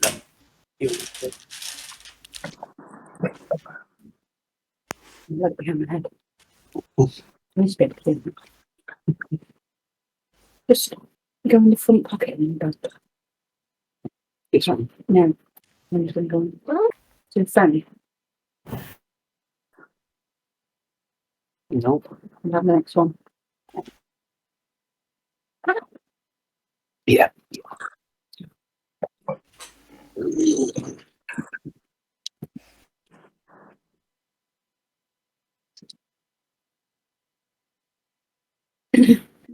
I've wondering, anyone, does anybody fancy going fishing? Fancy some fish? The river running right all the way through this city. Fish. I like fish. I'll join you. Why not? Sounds quite nice and relaxing. I don't like water. I don't like water with all this heavy armour that I'm wearing. If I fell into the river, I'd sink like a stone. I'm Really? about getting myself a little boat and having a little fish. Want to come with me? So, Welcome. We could always just go and buy a fish. Ooh, no. I like fish, but not Got water. some silver here. We could just go and buy a fish. Oh, that takes some fun out of it. Some sports. Fishing sports. Spoiled. Don't most. Did he use one? Look at the bump into the land. Mm. Some species of plants. About? I'd like to go look at the fine vessels as well. I'll tell you. Oh, yes. Yeah, you told me more one. And my parents used to fish on the farewells before they died. How did they die? Woo? Fishing on the farewells. Fine. Is blue. So Big all whale, guys gain 2 and knocked then out the lose. boat. Point in that. Very tragic. I was the only one left in the boat alive. Oh. That is All right. Okay. just terribly tragic. Woo. Oh well. Oh. Living that life. Life is pain and suffering. My mother was such a beautiful woman. My father was an ugly goblin. Okay, so does anyone else have any more questions about the short rest? Anything that they can do during the short rest? If you click short rest, will that reset what needs to what will reset? I don't think it works. I don't think short rest works. Long rest does. If you press long rest, it regenerates all your hit points and your spell slots. So don't press that unless we actually take a long rest. But short rest, I don't think it works for some reason. Well, I'm going to plan to take a long rest. Will that get my the things that are minus at the minute, like my strength? Will that get that back, or is that an ongoing? You don't know. I don't know. Oh yeah, well I'm gonna take a long rest because I'm fucked up. I'm like 1 hit point. So a long rest is basically like a full 8 hours sleep and stuff like that. Yeah. Okay. That's my plan is to long rest. Don't know what everyone else is because I'm fucked up. Okay, so I mean, if you want to all take a long rest, we can do that. We can take a long rest. Something about a long rest is during that long rest, it's assumed that not all of it is sleep. You know, there's time for eating and other stuff, and you can also spend up to 2 hours doing any non-strenuous activity. So reading or fishing or anything like that. Something that doesn't put you in peril or exert yourself. So I'd like to go steal a boat and do some fishing. That puts you in peril. That would probably put you in peril. So Decal wants to long rest. But the rest of you, because it's mid-afternoon, so a long rest is basically like a full 8 hours rest. So it's up to you as a group. If you all want to long rest, then we'll just skip ahead to the next morning. But if there's other stuff you want to do, then we'll put that long rest on hold until everyone's at the same place. I don't have anything pressing to do. Has everyone done all the shopping that they want to do? We've got any little quests. So I think we're all shopped up. So for me, the biggest... Now we're heading off to a gun in New York camp. If you want to get in the castle, we will be going. I think I'll do whatever. Business in the castle. Yeah, that's tomorrow evening. So for me, the most pressing thing is obviously that shadow that's threatening to snuff out existence. That seems to be me a pressing matter. I don't think there's much we can learn about that maybe until Don't tomorrow trouble evening. yourselves with the way it worries of the world. I can't really head out because I say I'm like weak as piss and on 1 hit point. So even if I was healed more, I'm still weak as piss. You had a short rest, so you could roll at least 1 die. Heal up. You need. I think. Well, it sounds like you need a. Needs a long rest. It's strength really. Cause I'm like strength 4 or something. Yeah. So Ed can regenerate hit points the same as anyone else with his hit dice. What he's getting at is he was sapped repeatedly by those shadows, so he's on like really low strength. So if you do get in a fight, he's not much use. Yeah, I think it's quite things. I just hurt them. Place, wasn't there? And I'm pissed. And you had mushroom tea as well. Did you partake? Well, that's my plan. Is about have some mushroom tea, have a long rest, hold on to this metal, and have some weird dreams. That's a good plan. That's my plan. What can go wrong with that? Nothing. Just to remind you as well, I'm not dictating what you should do. It's entirely up to you what you should do. But it's because it's been quite a while since the last session. I just want to remind you of the fact that Voldron in the last session, actually purchased some arrows that were made of star metal, and that was from Alice Litch's handcrafted weapons and armor. Which she liked me. Yeah, she did like you. And she's making you a staff. Don't forget that. She's making you a staff. It's not a star metal staff. It was a silvered staff. And that's right. So I could smash things with silver. Yes, and that was at number 37, which We'll is... that now. That'll be tomorrow, won't it? Yeah, it'll be... I can't remember exactly. I've got it marked somewhere. Yeah, it's potentially required this axe, then. Is that what you're saying? So that's what I'm getting at. The point of that was that what she told you was her father... used to work star metal. And he taught his daughter how to be a blacksmith, and she is a very good blacksmith, but he never taught her the secrets of forging star metal. And then he died. And the arrows that Voldron bought were some of the last things he ever made.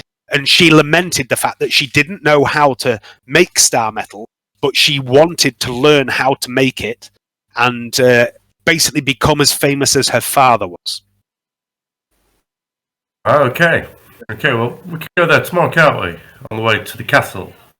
I say, is it worth trying to get to reforge the axe, and then we might have a decent or powerful. Give me a Vulcan to walk past there while you sleep. Then I could go fishing. Fishing for boats and fish. I mean, you could just fish in the river. You don't need a boat to fish if you've got fishing gear.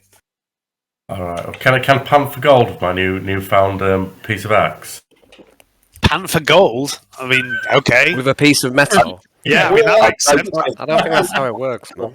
Sorry. I don't think it's a axe which is a sieve, but well, nothing. Nothing. I'm no civ expert. Oh no, it's dropped in the river. I'm no civ expert, but generally they have holes in them. Yeah, I'm no scientist or engineer, but I'm pretty sure it wouldn't work. I'm gonna leave before I head out then to do some fishing. I'm gonna leave my piece of axe with Druid. I don't want to lose it. Okay, so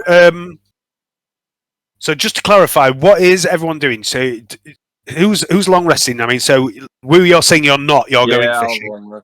Yeah, I can have a sleep tonight and then join long rest later. I've got full of health, vitality, and goodness.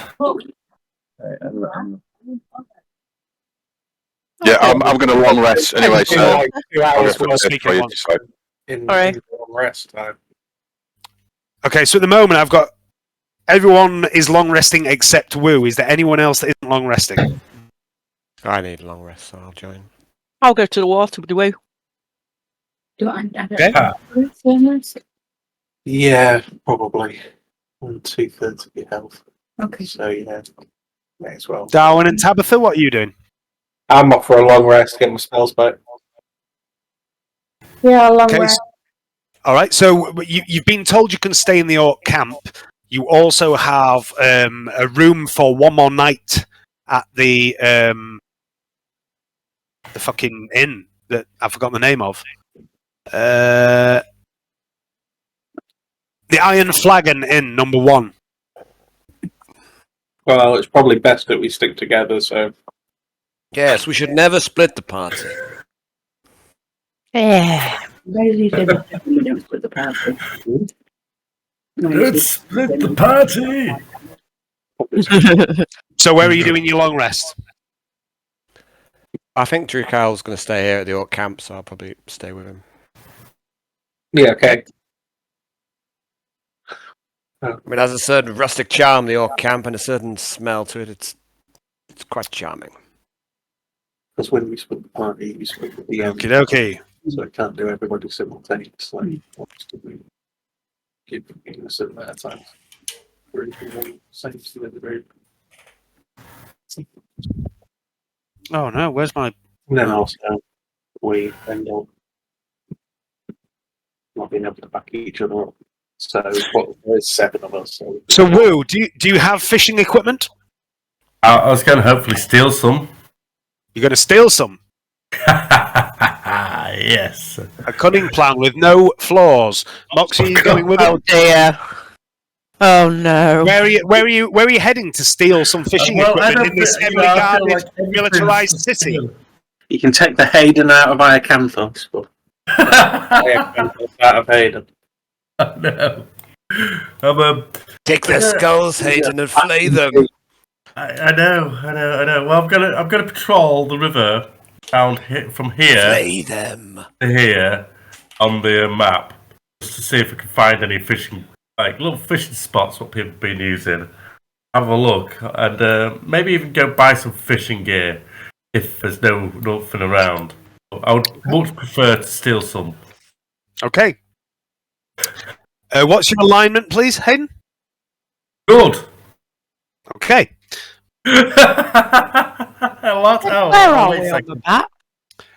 Currently, you're in the Orc camp. Alright, I'm confused because we're all over here. I will go buy some. No. I said you're all over here. Look. Dave. We'll You're all go over buy here where the some. party is. Alright. Flay them, Hayden. Good. Take Good. their That's a skulls. second reminder for myself, isn't Okay, it? so you're walking along the riverbank looking for unattended fishing equipment. Is that right? No, because of good. No, 'cause I'm good. Don't like Good. it. Good. Hayden, you can't sulk. You made the character. I know. Okay. Let's try. Let's find. Have I got a rope and a hook? Let's have a look.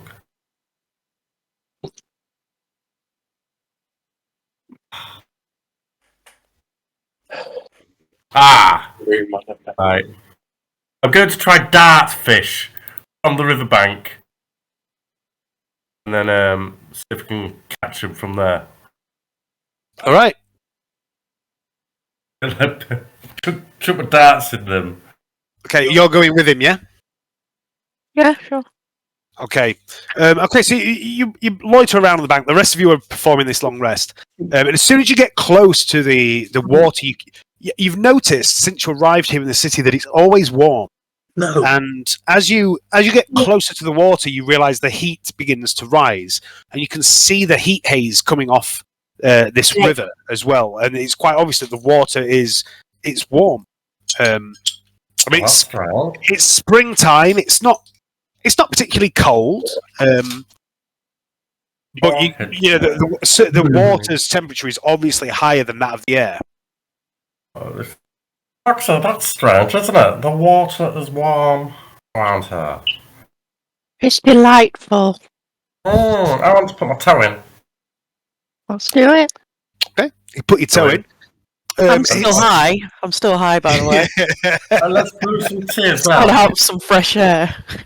Get a brew tea at the side.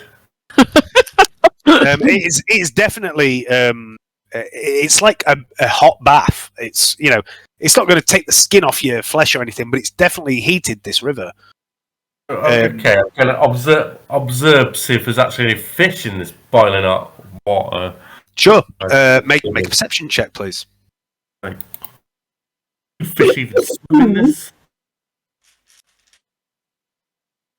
No. Doesn't seem like it would. Oh. You do see there's some definite movement beneath the surface of the water. There's definitely something in the water. I'm going to dart at it straight away. Okay. Make a dart attack at disadvantage. Disadvantage. This is a perfect time to use my inspiration, isn't it? Yeah, you put your back to normal. No. No. No, it's alright. I can use disadvantage on a dart.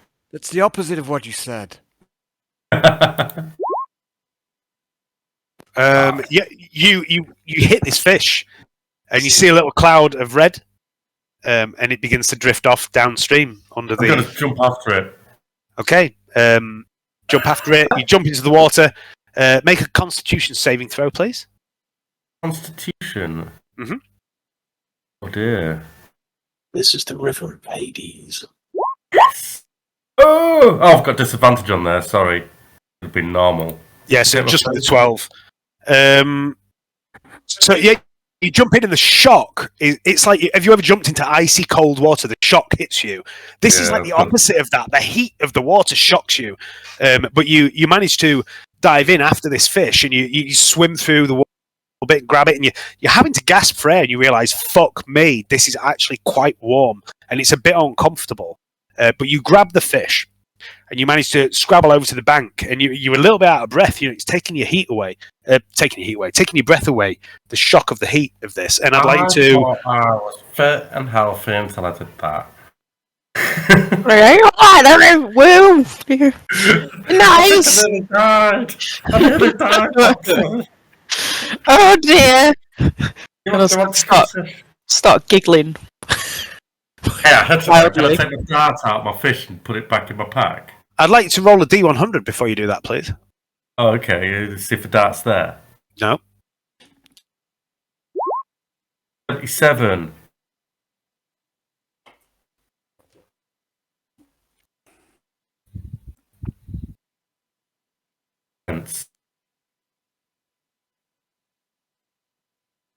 Okay. And then what did you roll to hit? It was a 12, wasn't it? Okay. Yeah. So you have a small fish. You can add to your inventory 1 unit of fish meat. Sorry, one fish. Sorry, one tiny fish. And roll a d20, tiny please. Fish. Yes, I've added that in. Roll d20. Go. In. Your dart, however, has been lost. It must have come out of the fish before you got to it. I take my dart off my Yeah, remove a dart from your inventory. But yeah, you've managed to successfully catch a fish. Nicely done, Woo. Yeah. Oh, I'm not so. Yes. I don't think I'll be able to do this. Especially, I need to go buy some fishing gear. I think. So can't be doing robbing anyone, can I? No. So what you can do if you want is you can carry on trying to fish like this, but it won't be played out like that. It'll be a bit more abstracted. Or if you would prefer, you can get some proper fishing gear and do it that way. It's entirely up to you. I'm going to make some tea here. Mm-hmm.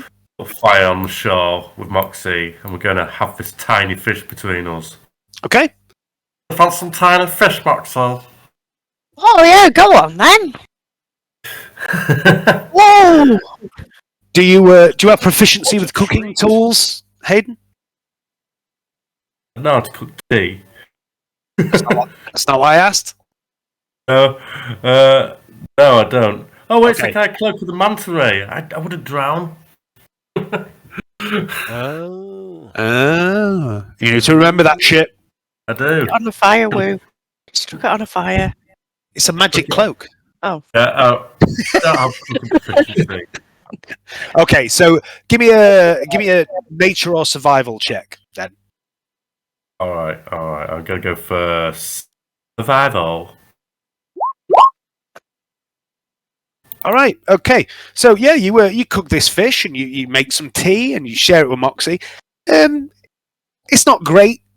It's not terrible either. It's not the most unpalatable thing you've ever eaten. But Moxie, you do get the impression that maybe it could have been a bit better, seasoned or maybe served with some vegetables. But as it was, just a fish chucked on a fire, it wasn't the best thing. But to say it was just freshly dragged out of a river and eaten quickly like that, you've had worse. Plus you're high, so you've probably got the munchies. Oh yeah. But yeah, Takes the edge off a bit. Takes the edge off the high a bit. I think I'm coming round.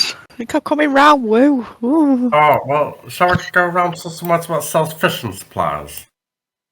That sounds like a plan. I'm not twisting my balls like that, Dan. I thought I was going to get taken away by the current. It's quite fast flowing river and it's very hot. It's very strange. Yeah. He looks at you when he looks at you. Yeah, so we're gonna catch Okay, so you remember hang on a sec. You do remember when you were being led back through the city by Briff, the druid that rescued you. You did see a number of shops that sold various general supplies, and you do remember. Excuse me. You do remember seeing over near the docks, near the inn, sort of around here. You do remember seeing a shop that sold fishing supplies. We'll go there. Okay. It's a bit of a trap, Mark, sir, but let's do it.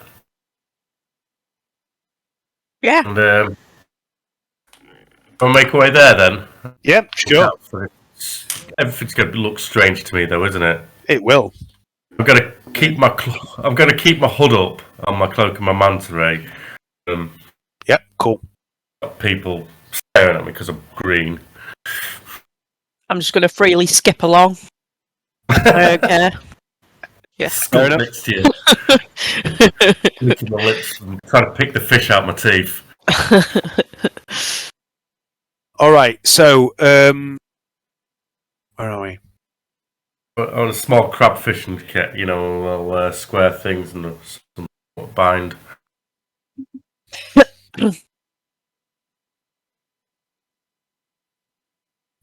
Okay, so when you get to this shop, there's a variety of things you can buy, and without like explaining everything in detail, there's a variety of equipment, and the more money you spend on it, the better it is, and the better it increases your chance of catching not just fish in general, but better fish. Okay. And for a start, here in this place, there are 3 types of rod available. The first is just a normal fishing rod, which is 10 silver pieces. Good enough. What's the next one? What's the top one? Well, you don't want to know that. The next fishing rod up is called Calm Waters, and it's 5 gold pieces. It's very elaborate, and it's got lots of like metal plating on it. And then there is another one that is quite clearly very elaborate, and it's called the Long Con, and it is 90 gold pieces. Well, hey, I'll be buying Calm Waters then. Alright, let's go medium range. Can I have the Calm Water rod, please, sir? Okay, so you can deduct. What do I have? Deduct 5 gold pieces, and add to your inventory Calm Waters, and then in brackets put fishing rod. Okay. I'll take off tiny fish actually. Eating it. Yep. Calm Waters.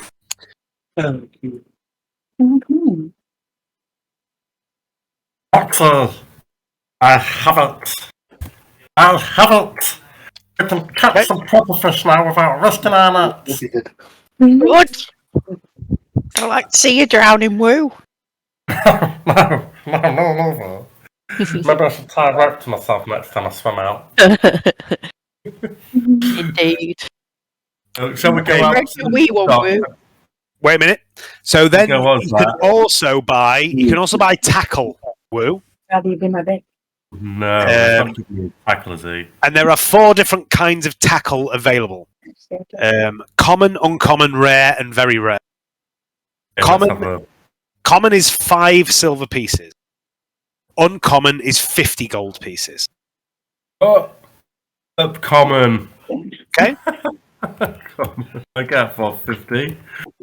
Common tackle. So deduct another 5 silver pieces. Tackle, I tell you.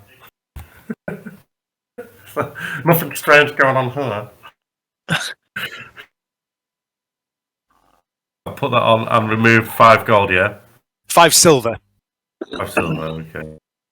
Yes, common tackle. And then there's also bait, which again is graded in different kinds. And this is for batches of 5. And there's common, uncommon, rare, tasty, delicious, and there's also tainted bait. Yeah. How much for tasty? Tasty is 1 gold piece, and you get 5 pieces of bait for that. Okay, I'll have one bag of tasty. Tasty, very tasty. Very tasty. And what's the other one? So there's common, uncommon, rare, tasty, delicious, and tainted. I'll have uncommon as well then. How much is uncommon? Uncommon is 1 gold piece for 5.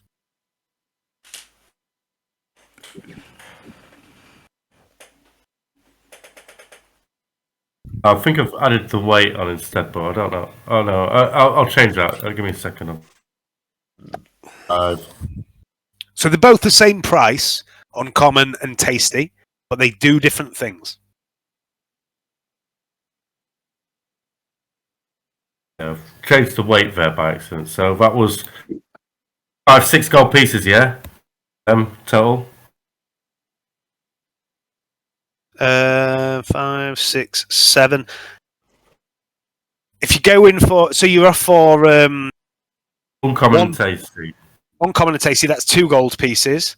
Your rod was 5 gold pieces. I've already taken that off, so it's just 2 gold pieces, is it? Yeah, and 5 silver for the tackle as well. I've already done that.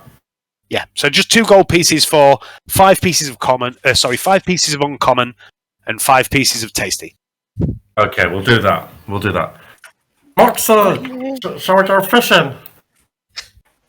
I might head back for a bit of a snooze, my friend. The tea's taking it out of me.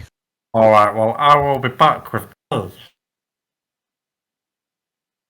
Just you watch. I'll have better fish this time. Oh dear. Yeah, Moxie's gonna skip home. Okay, are you off to the inn or are you off to the orc camp? Which is the closest? The inn's the closest, but everyone else is at the orc camp. I'll be going to the inn. I'll just go to the inn. Just go to the inn. Me and Fergus are gonna bed down. All right.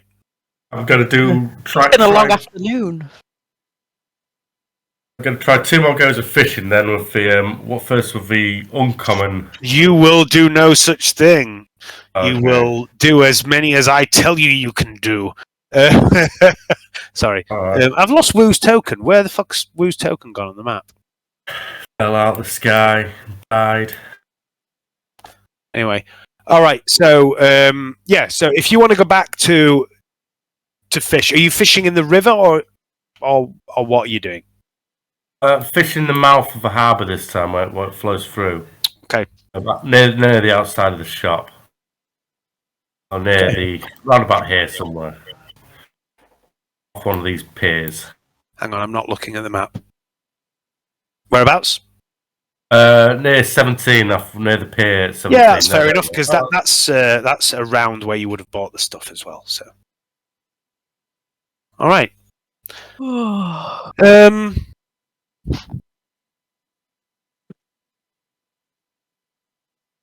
Okay, so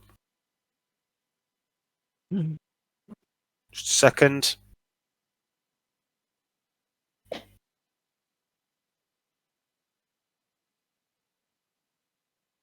That was the first time I fished in a roleplay game. I'm going to roleplay sleeping at the minute. Yeah! Slept hard in my roleplay game. Okay, so I would like you to... which bait are you using, first of all? First, I'm going to try uncommon. Okay, I'd like you to make a survival check, please.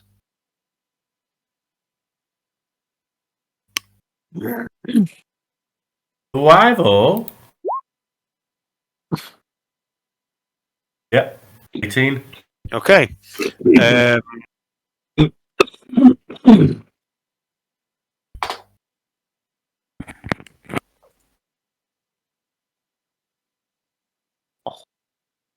fish dragged me off because I'm really small. You might drown now that I'm not here. Yeah. Get taken off by a seagull. Yeah. Really Maybe I big. shouldn't have left you. That goose, what I put up, swoops down and takes me off. Must be big. Pardon me, God.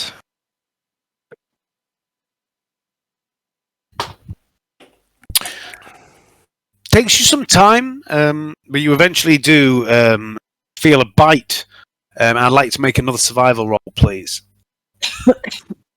Oh. Yeah, and eventually you reel in this fish. It's not a big fish, but it's a good quality looking fish. And you think maybe that the scales are quite iridescent. If you can skin this fish, it might be worth something, in addition to the meat being valuable as food. Okay. Would I know any of my party be good at skinning, or is that just be me? You don't really know them that well at the moment. I don't really know them that well, will I? Mm. Oh, well, I will try skin the fish on the harbour here. Prep it and gut it so it'll go rotten. Okay, give me a nature check, please. Nature? Yeah. Minus 1 for nature. Well, that would have been survival. Nope. Right.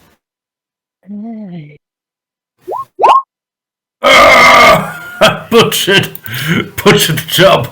Okay, so yeah, you ruin the skin, but you think you learnt something from it. Next time it might be a bit easier, but you do get the meat from it as well. Roll a d4.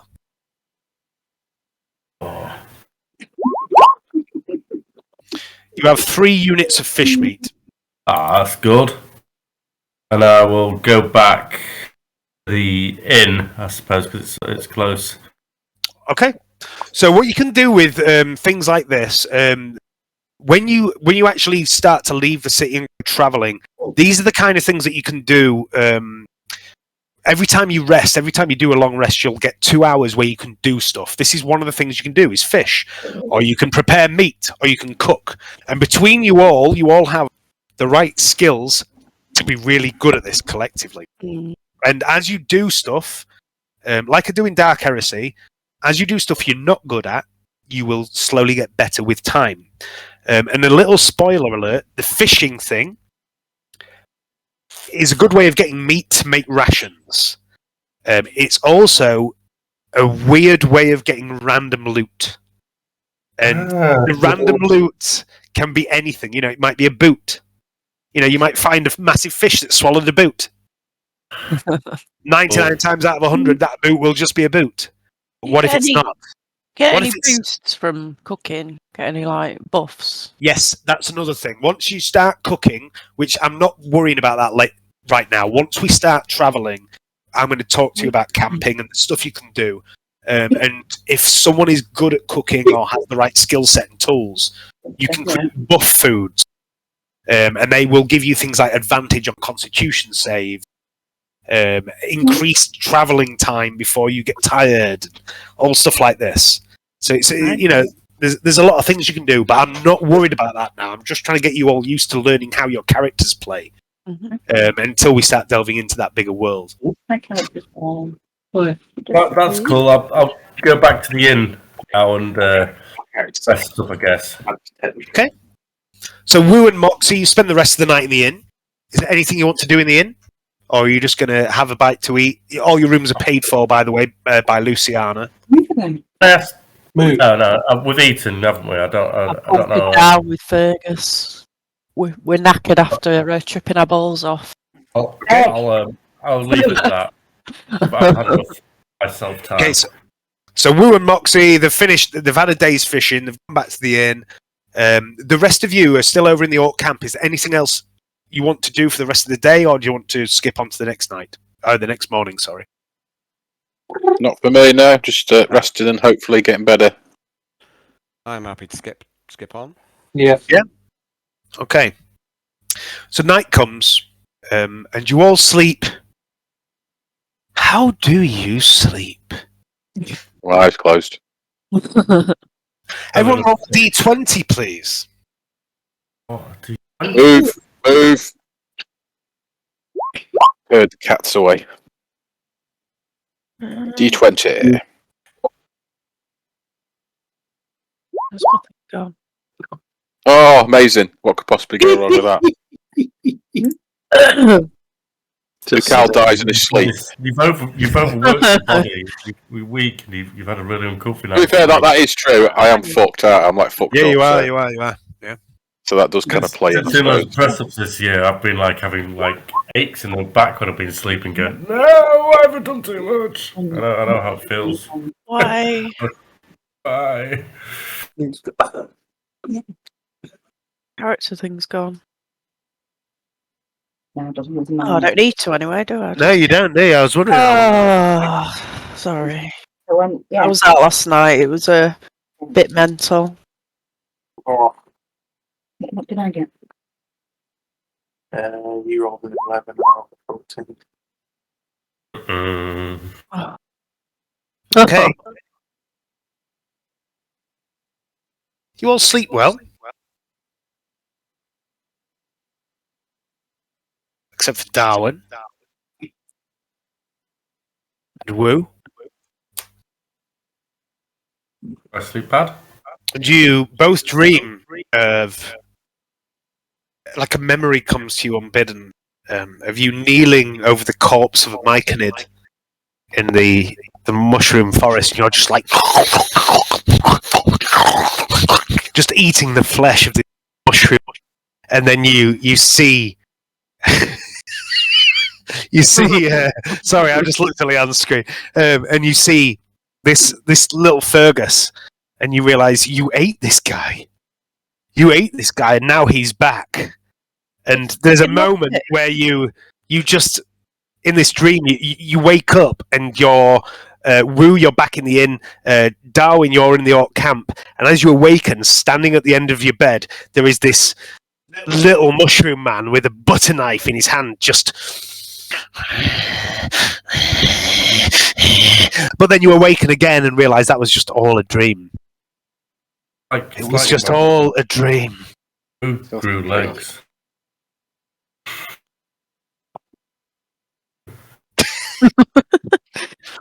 Anyway, but other than that, you sleep quite well. I also seem to have dreams in these roleplay games. Well, 3 sessions in a row. It's a good storytelling mechanic. That's why. The next morning comes around. Wake up from dreams I don't get in real life. You all awaken, and I would like everyone to make a perception check. I'm just going to go have a wee. 7 for me. For me. 7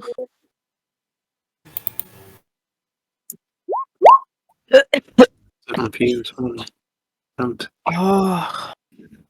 what's left on?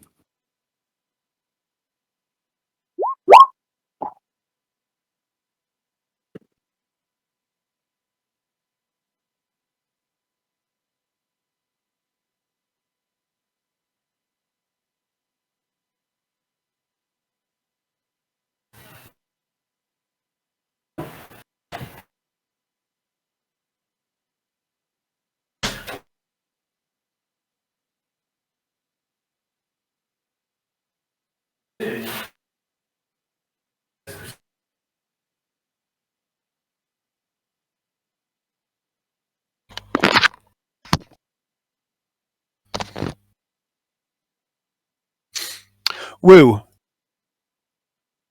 He's not there.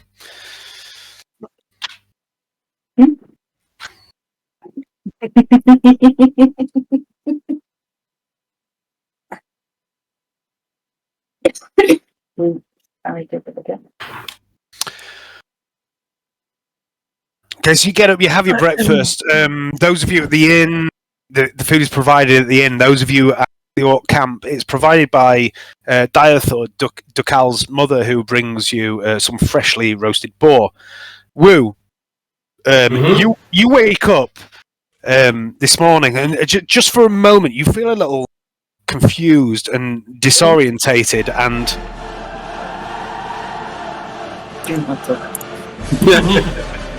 strangely dramatic. You are dramatic today.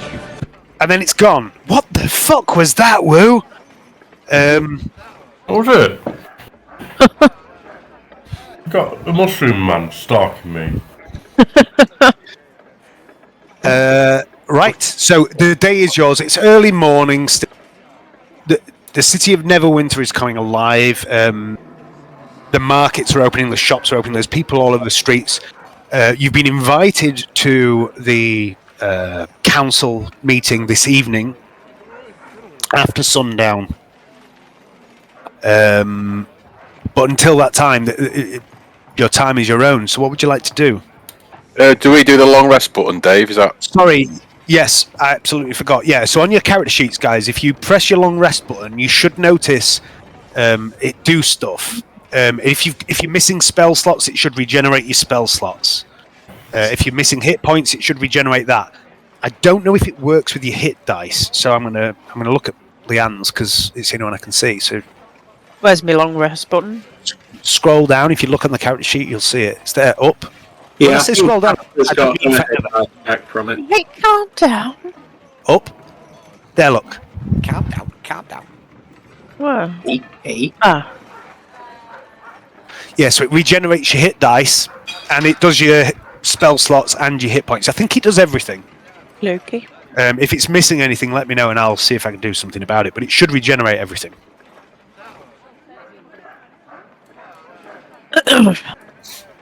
Hey, Moxie lass! Hey, yeah.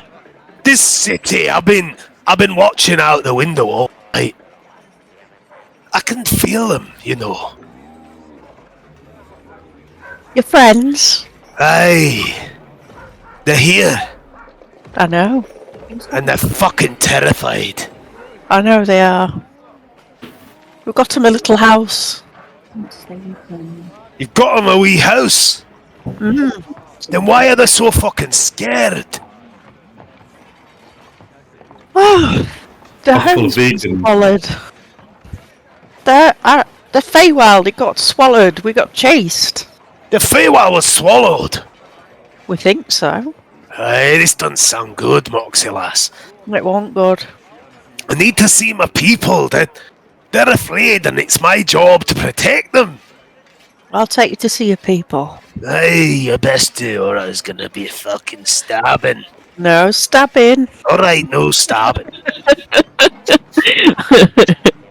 You put that little knife away, a little cutty knife. Mr. Cutty wants to fuck someone, huh, Moxie? Is that the name of your knife? Hmm? No, what sort of psychopath names a knife? You seem a bit psychopathic. Don't you worry, Mr. Cutty, it's me and you. We'll fuck this town up. Or my name's not Fergus the Fungus. I'm sure you will, wee man. Don't call me a wee man! I was bred on shit, not piss! So there, and pat him. There, Fungus. Fergus. He kind of purrs when you pat him. It's like a weird high-pitched trill. There, we'll see your people, Fergus. There. And Woo, you see this exchange with Moxie and Fergus. And for the most part, it doesn't make any sense to you. You just see, like, Fergus just like this. and Moxie seems to be talking back to it. But every now and then you feel like this overwhelming sense of rage. And you can feel it coming from this little mushroom man. Rage? Yes. Rage. Okay, so the rest of the day is yours, guys. What would you like to do? Let's find the party. Yeah, we should get back to the party. Okay, so you know they all stayed over at the orc camp, and as you approach the orc camp, Moxie, Woo, and of course Fergus is with you. There's a very large, burly orc gentleman on the gate with this huge halberd that looks like it's made of bone. And he stops you and says, "And where do you think you're going?" Money to you, sir. Hello! What the fuck?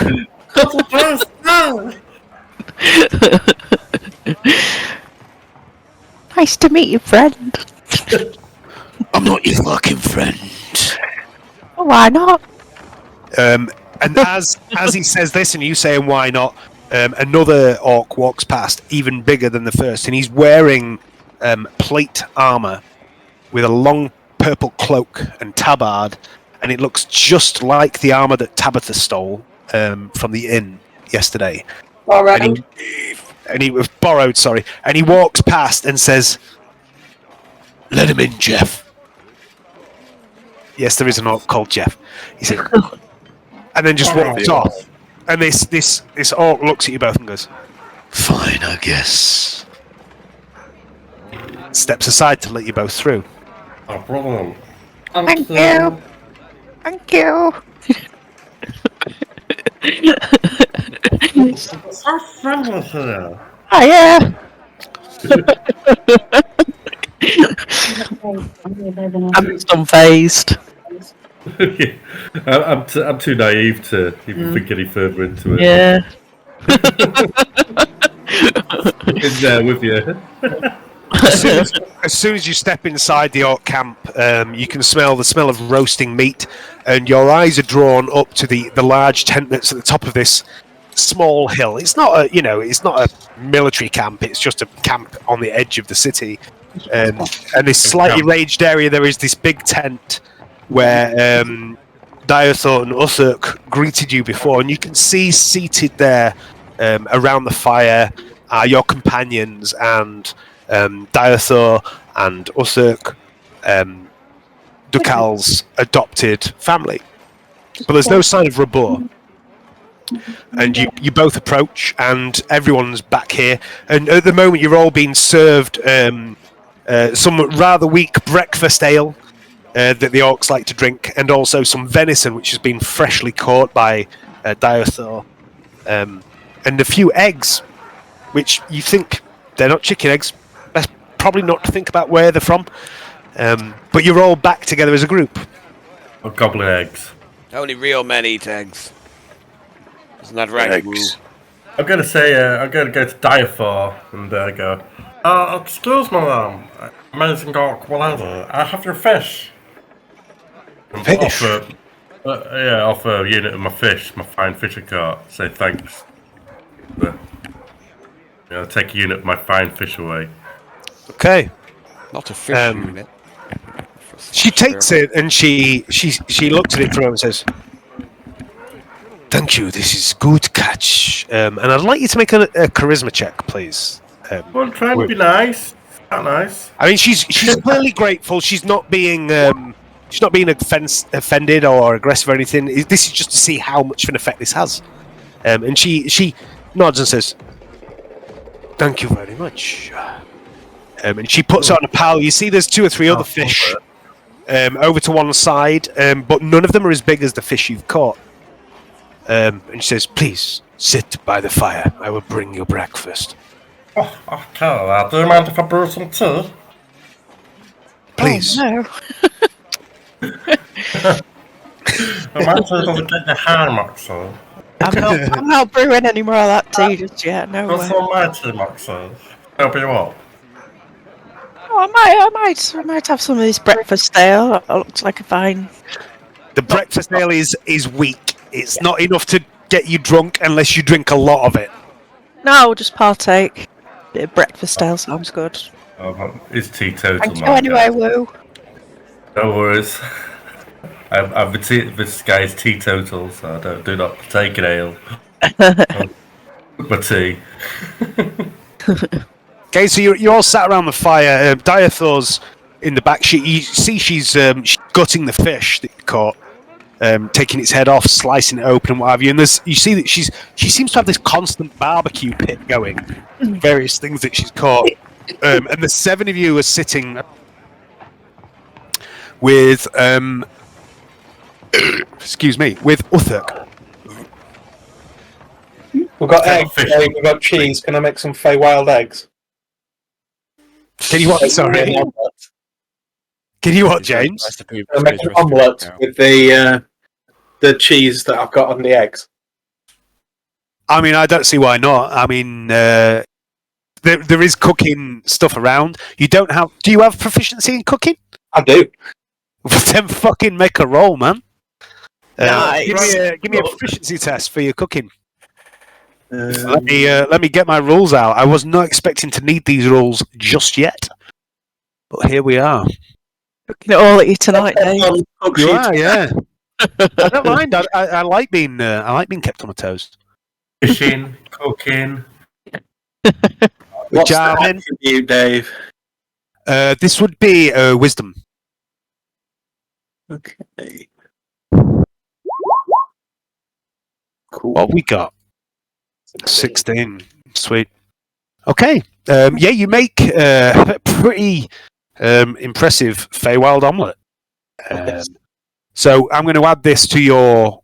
For next time, I'll add this to your list of your list of recipes. Lovely. How much are you making? How much? Who's eating it? Well, yeah. Omelette. I will. Some of my residents have second breakfast. It smells good. I'll try some omelette. I'll try some omelette. Alright, let's see. Only many eggs. Proper men. I've got Oh, I like some omelette. Okay. Pound of cheese. Okay, so all of you that eat of this today, I'm going to assume Voldron does because we seem to have lost Johnny. You all gain advantage on Constitution saves until the end of your next long rest. Nice. Oh, nice. Brilliant. Like, good cooking, Brownie. Yeah. Between me and Yes. you, I can fish and you can cook. Yeah. Oh, you're learning synergy! Oh no, the players! They're learning synergy! Back in the Feywild. So far, they're only combining their powers to make an omelette. You don't need to worry too much, Dave. I don't know. I mean, there's some weird ass shit going on in this group. You know, when they start combining everything. You know, what happens when Hayden catches a fish, Brownie cooks it, Leanne chucks some mushrooms in it, and then Ed hits it with his axe? Who knows? Into the mouth of a dragon. One omelette, isn't it? Into a dragon. I mean, One omelette. I'm joking, but I'm also not. So, okay, so yeah, you have this hearty breakfast, and it's very good. And you feel like those of you that have arrived from the Feywild into this place, you feel like a touch of home has arrived with you today, and you feel like today's the day. Today, something's going to happen. I'm Godsmith. Finally. Beautiful hobbit ladders. We're going. Council. Oh, I'd like to try and find Rhabur anyway, or ask my mother if she knows where Rhabur is. I'd like to ask him a question. Council means Okay. She is here, and she says, Rhabur. He left early this morning. I don't know. It was all night. And she gestures to the statue of Lon, the half-orc. She says, he was all night, he was standing before that statue, and then he was seen heading out. And she points to the gate. This gate here. Okay. Says, I am not his keeper. I do not know where he goes. Maybe I'll ask you then, Mother. I've got all these pieces of these axe. I know it's a bit weird, but I don't know whether you should try and get them reforged. She looks a little uncomfortable as you say this. Says, please understand. Look, I did not expect this for you. When Rhabur told me that my son would be catalyst, I thought he would. I thought he meant da, you know. I understand. Maybe I'm just meant to get it reforged. I don't know. Maybe once if it's whole again, it might be different. It just sounds a bit weird. She puts a hand on your shoulder, on both shoulders, and she looks you square in the eyes. Bigger than you, Diothor. You know, you're a big guy, but she's bigger than you. And she looks you square in the eyes and says, son, this is uncomfortable for me. I did not expect you, for obvious reasons, to be the catalyst. But if you are... She reaches into a pocket and she pulls out what looks like a length of a piece of bone about 18 inches long. She pulls it out of this bag and she gives it to you. It says, my father once wielded an axe of star metal. This was the haft. She looks very awkward, Diothor, about this. She's clearly caught off guard. Very uncomfortable about everything that's going on. Yes, Mother, I see. I think I know what I need to do. I'm going to go and talk to the other guys. saying farewell to my mother. She nods and she goes back to carving the meat over the fire that she's caught this morning. Yeah, so I'm going to go to everyone else and say, hey guys, I think we should take all them bits of the axe to that lady and try and get them reforged if possible. My mother's given me a half for an axe. It could potentially be good for us. A cracking idea. Sounds good. Maybe if we go after breakfast and have a word. What's that? Sorry, I didn't catch that. What's that, Woo? We have trouble making you out. Your voice is just a little weird. Let's go to the armor, your shaft. Don't be a filthy little hoblin. It's only 18 inches. It's only a small shaft. Oh. That sounds weird. You're meant to be alignment good, Woo. I am. I did not steal. It's trying really hard. Alright. He is trying. Try not to be bad.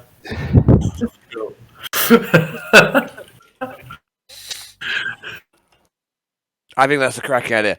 Let's. I think we might need to persuade her to do it. I'm not sure how much it'll cost, but maybe she'll want to do it just so she can get to work with the metal. Right, Need someone who can persuade her. Who's our best persuader of the group? I mean, I don't know. Should we rate ourselves on persuasion between? yeah. Well, I'm like really good looking, so maybe.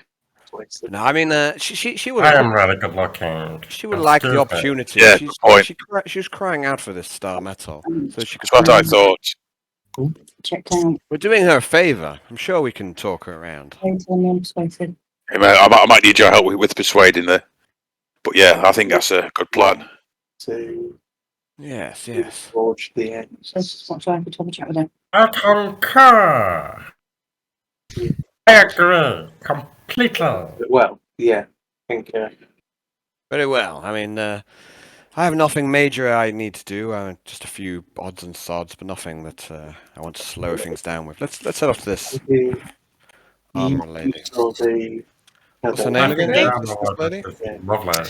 Her name is Alice Lissich. you may think it's a good idea to bring Perfectly good name. Let's go see It Alice, is. shall we? this axe. Dog name. Yeah. And she is at Shaman. Well, then I don't know where she is. Number 37. Yeah. Catherine Whelan. might be frowned upon to reforge as a maiden. What caused the axe to break in the first place, Dave? You don't know exactly what. Yeah, all you heard was Lon fell in battle against the force that tried to destroy this city, and it was mentioned that Tiamat was involved. Bitch. That's like a crying rug. Like Tiamat. we found a blacksmith. Okay, so we're going to head to Dad Alice then. was doing it. Okay. They need to get Alice to the skill level where she can do that. Yeah, maybe that's a good idea. Maybe that would be like, I don't know, a quest. Might need to find more star metal. You did mention something like that, didn't you? Find the star Probably metal. got a quest in for it, haven't we? There's been a few mentions of star metal here and there. Okay, so you all walk across the city. It's still fairly early in the morning. Sorry, Dave. Are we allowed to keep each piece of the axe as well? Like, have we been given a piece each? Or You can do what you want. You haven't been given any instructions. I just And feel I'm because it's telling my you that- ancestor, I need an axe. But I'm obviously, telling you that as the DM, as well as like the ephemeral voice that speaks to you in your soul. Nobody has told you what you have to do with this star metal. There was 7 pieces. Each of you took a piece. Some of you heard it speak. Some of you did not. What you do with the pieces of the star metal is entirely up to you. Okay, so potentially we could reforge it into a No, nice. so is the axe made of star metal then? Originally, the blade of the axe was made of star metal. Ah, right, I see. It's a very big axe. It's originally it was. I mean, you've all seen the statue of Lon, this half orc, that is in the statue is in the orc camp, and he was big from the look of the statue. And Dukal probably vaguely remembers him from being very young. And although he was a half blood, he was half human, half orc, he was fucking massive. He was 6'5", and he was broad as hell, and he had this huge axe. But it was only the head of the axe, the blade of the axe, that was made of star metal. And this is what is shattered in this final conflict with Tiamat, with the Cult of the Dragon, which killed Lon. Minor spoiler alert from my other campaign. Don't tell Dave. Don't tell Dave that that's what's going to happen. How much metal is the blade then? Or what size piece do I have? I know with some of the others, we know the size. Yeah. Okay. So there's a few pieces in various sizes. You've got the biggest piece. You said specifically you took the biggest piece. The piece you have now, you could probably make. It's quite big. You could probably make a battle axe out of it. Okay. The other pieces, everyone has taken a piece. There is enough. Okay, let me try and find a way to word this. There is enough metal that each of you could have. Yeah, so I was something made, not necessarily a weapon of that size, but you have enough to make a battle axe. Yeah. Okay.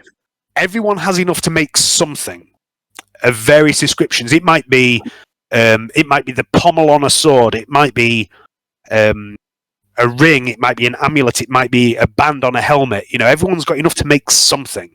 But if you combined it all, you could make one incredibly big, great axe or great sword. Or you can split it up. Basically, what I've done is I've given you the opportunity here for each of you to have something made of, or some of you to have something better made of star metal, or one of you have something incredible made of star metal, and it's up to you how you deal with that. I've passed mine back to Dukal anyway. You have? They can have something bigger. Now he's mentioned that, obviously the size of it. Obviously, if it's it might be too big for me to wield. I know I'm a big lad, but I'm not as big as. How about two axes? Yes, that would be. You could make me a knuckle duster. Knuckle duster, that'd be good. Okay, but is it worth us all having something though? Okay, so just to try and quantify how much metal we have, because it's quite hard to deal with in games like this. Yeah. The great axe that Lon wielded would be big on Dukal. You could probably make a great axe for Dukal and have a bit left over for something else, or you could make two battle axes, because battle axes can be wielded one-handed, can't they? Yeah, that's right. Yeah, that's another option. Or you could maybe make one battle axe and a couple of swords or daggers, or I mean, the best way to discuss it is if you all as a group talk about what you want to try and make, and then we come to an arrangement of how it would work, rather than quantifying exactly how much you have. You can also use it to enhance other items. So, for example, a vague example, Uther has a shield, and you have a shield with Platinum Dragon on your shield, don't you, Uther? Mm-hmm. You could strip that out and maybe replace that with star metal. Moxie has her anklets, which are her arcane focus. You could use a small amount of it to replace her anklets with star metal. Everyone has something they could replace with star metal. It's basically about you guys, what you want to do with it, and your creativity. I'll worry about the implementation of it. What's your guys' thoughts on how we? It could be an advantage to have always have something. You don't have to be a weapon. It could be like knuckle dusters, like Wu said. Yes, I think the shaman. He raised the point. There's 7 of us and 7 pieces. think it makes sense for each of us to use it as we see fit. The omens are clear. Don't you agree? Of my fishing rod. Yeah, I agree. I do not need material goods. The car can have mine, please. As you will, Woo. Don't you want a star metal fishing rod?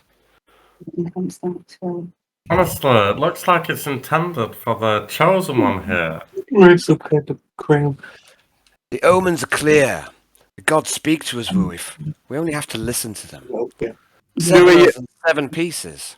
Why don't we just take it on chance, and whatever size piece we have, we decide what we want to do with it in like individually. Trust me, Woo. Randomly picked it up, and Dave's kind of. So what I'm going to do, I'm going to metagame a little bit here. Sometimes easier to metagame, especially with a group of 7 players.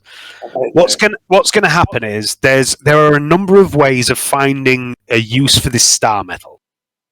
And when you find one of these, I will present you with some numbers. And it will be, you have X amount of units of star metal. And this is what you can make with a certain number of units. So you can decide what you want to do with it later if you want. But the main concern right now is probably finding a way of working it, because it's not easy to work. Okay, I think let's go see this. That's why the blacksmith. Let's go see the blacksmith and make a decision after that. But I'm pretty sure if we all have something, it might be an advantage rather than one big weapon. Think of the omens. Yes, Ether. I agree. If we all have something, then. Think of the omens!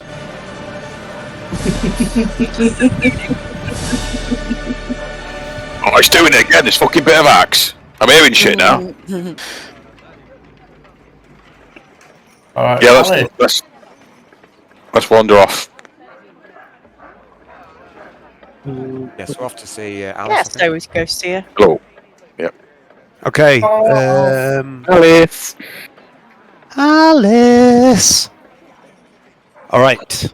Here we go. So you once again arrive at Alice Lysich's blacksmithery, and she's this quite burly human woman in her 30s. She's very muscly, and she's got a dwarf working behind her that works the bellows. He looks quite young for her. And she's currently working what looks like silver that she's melted down, and she's working it around one end of a thick wooden shaft. Pause for Johnny, he's not here.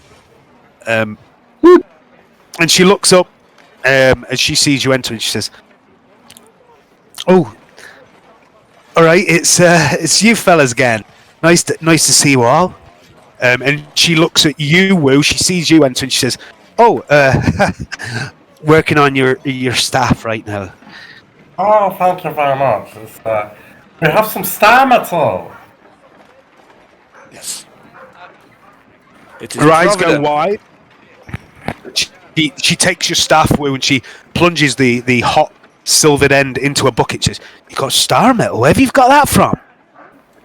It's a mythical orcish weapon. Like my friend Jakal, his mother kind of give it to us. No, shaman friend, something like that.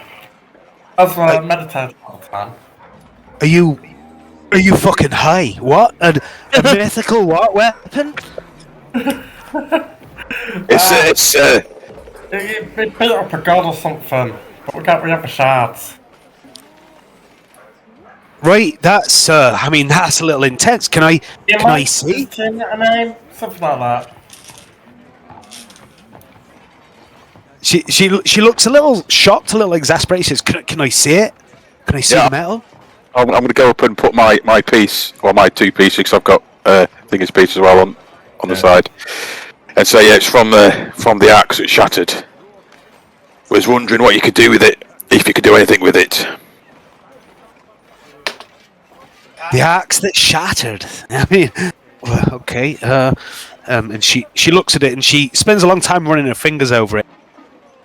And at one point, you think you think you maybe look away, and as you look back, you think you catch her licking it, and then she quickly pretends she wasn't licking it. But she's touching this metal for a long time. She says, "This is star metal. This is the most star I've seen in a long time. I mean, those arrows I sold you the other day." And she points at you, Voldrin. She says, "I mean, that was, a few arrowheads. That's not much, but this is. Do you know how much this is worth? I mean, there's plenty more where that came from." What? Really? And she says, "For what you've just given me now," she looks to you, Raquel. Says, "Just for these two pieces," and one of them, is quite big, and one of them is quite small. She says, "I know people that would probably pay 9,000-10,000 gold just for this." It's not for sale. We want you to rework it into various items for us, if possible. Rework? I mean, rework it. Not everyone can work star metal. I told you the other day, my father, he knew a little about working star metal, but he died before he could pass the knowledge on. What would we need to do? Mission for you to find any information which would help you reforge these items for us for practice. Well, I mean, if there was anything that he would have written down, any knowledge he might have had on things, he would have left it in his old foundry. Johnny, you're muted. Whereabouts is this foundry? Is it shattered? Hang on, let's just see what Johnny was saying, because Johnny's been AFK for a while. Johnny, what did you say? I said, and where's that? Well, it's in a village to the south of the city. A village called Thunder Tree. That sounds like that. I smell a quest. Bastard. Let's go to Thunder Tree once we start. How far away is Thunder Tree? Oh, maybe 15 miles at the most, but most folks don't go to Thunder Tree. And why is that? Well, it's a bad place. There's a history of strange shenanigans happening in Thunder Tree. I think we should go there immediately. We have a very important engagement, Voldrin, tonight. Oh, we don't know to speak to with the Lord of the City. You can't just fuck him off, Voldrin. No, you can't do that. I could. Are you suggesting that we split the party, our alliance of allied minds, working towards a common goal? Hear me out. Why not? We'll scout it out. Me and Will scout it out, and then we'll get back to you. How's that sound? I think we should go right with I mean, as a total outsider and someone that will only financially benefit from what you're discussing, that sounds like a great idea with absolutely no drawbacks. Exactly it. That's the plan. Why don't we just head out in the morning? Go see the Lord, and then head out in the morning after the meeting. Pressed up. All together. Approaching darkness upon Patience is not one of my strong points. Patience, you say? Yes, but if we all go together, the party won't be split up. What's his We name? won't split the party up, do we? We should never split. It does sound dangerous. Don't you hear the ominous music? Yeah. Wait a minute. That must be playing in my head. Dave, I'm going to pick up the bit of axe, put it to my ear, and go. The axe says we shouldn't split the party up. Let's listen to the axe. Sandals doesn't do that. Ducal, make a perception check, please. I bet it does.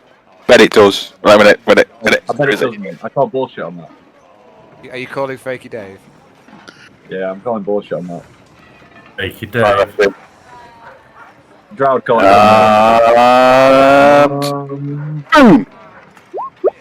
Ooh, not too bad. Do I fall? As you do this, Ducal, you hear a voice that says, "Look, see," and you see this village. Buildings that were no longer used, but Maybe a dozen buildings. it says cottage cheese. Looks quite serene. Really like cottage cheese. Cottage cheese. What could possibly go wrong? Berries and pistachios. I've just seen a vision. Bastard. Flying high. I drunk from last night still. The village. It looks ominous. I think we should split the party up. What do you think, Uther? I think it's madness to split the party. Yeah, I agree. Insanity. Only terrible things and death can come from it. And peach. Cottage cheese and peach. Or cottage cheese with berries and pistachios. I laugh in the face of death. Then I'm going to swish my cape and walk out. Well, fuck off then, Voldrin, you drow. No, I don't say Fuck you, you and paladin scum. Goody two shoes. Oh Glad we made dear. a good party at the start. We had our session 0, we aligned our paths. We made a good party. Johnny ignored them. You're too good. I'm too damn good. Oh, he would kept me out at the door.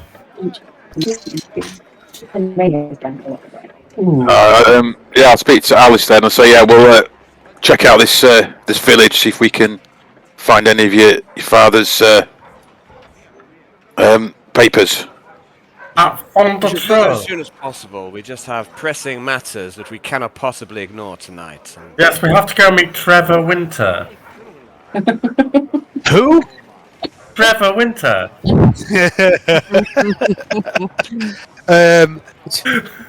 Either Ducal or charisma check, please, with advantage. You would Trikala who? Sorry, or Woo? Uther or Ducal. I mean, I don't want to tell you what to do, Trikal, but shall I handle this?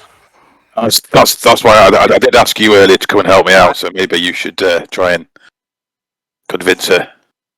I mean, I would. Maybe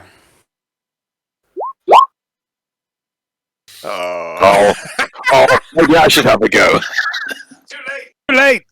Too late. She says, well, if you can find the secrets of my father's work and you don't mind me working on that metal, and she's still got hold of the piece of the axe at this moment, she says, I would be honoured to forge this into something incredible.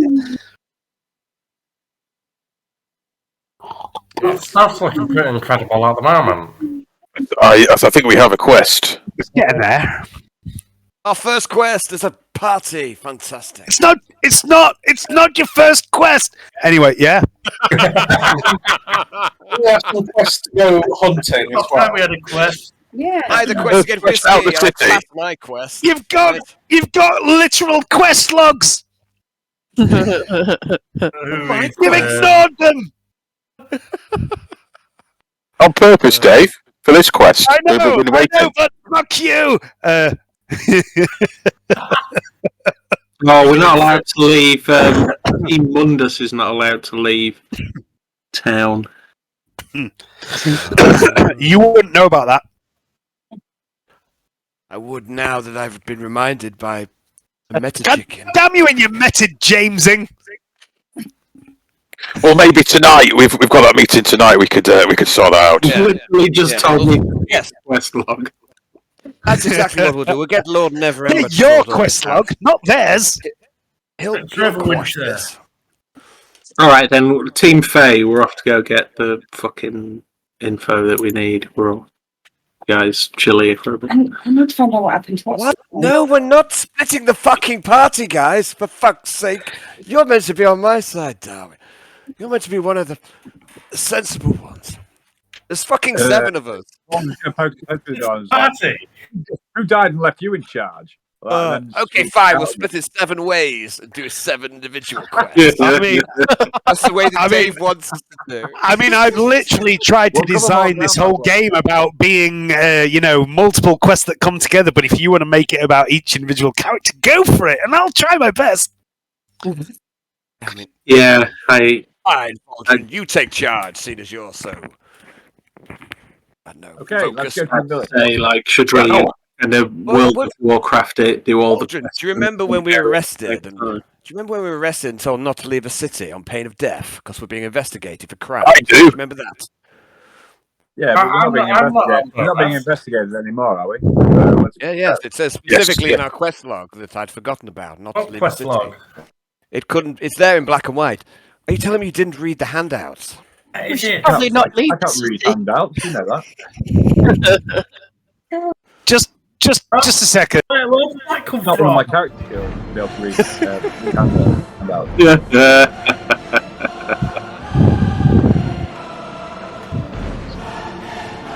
Only I heard that. I'm not sharing that.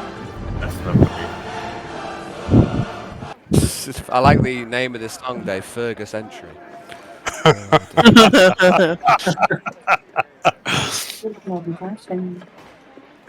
Okay, so yeah, just to recap, what happened? I mean, the problem with this game is there's a lot of players and there's a lot of time between games.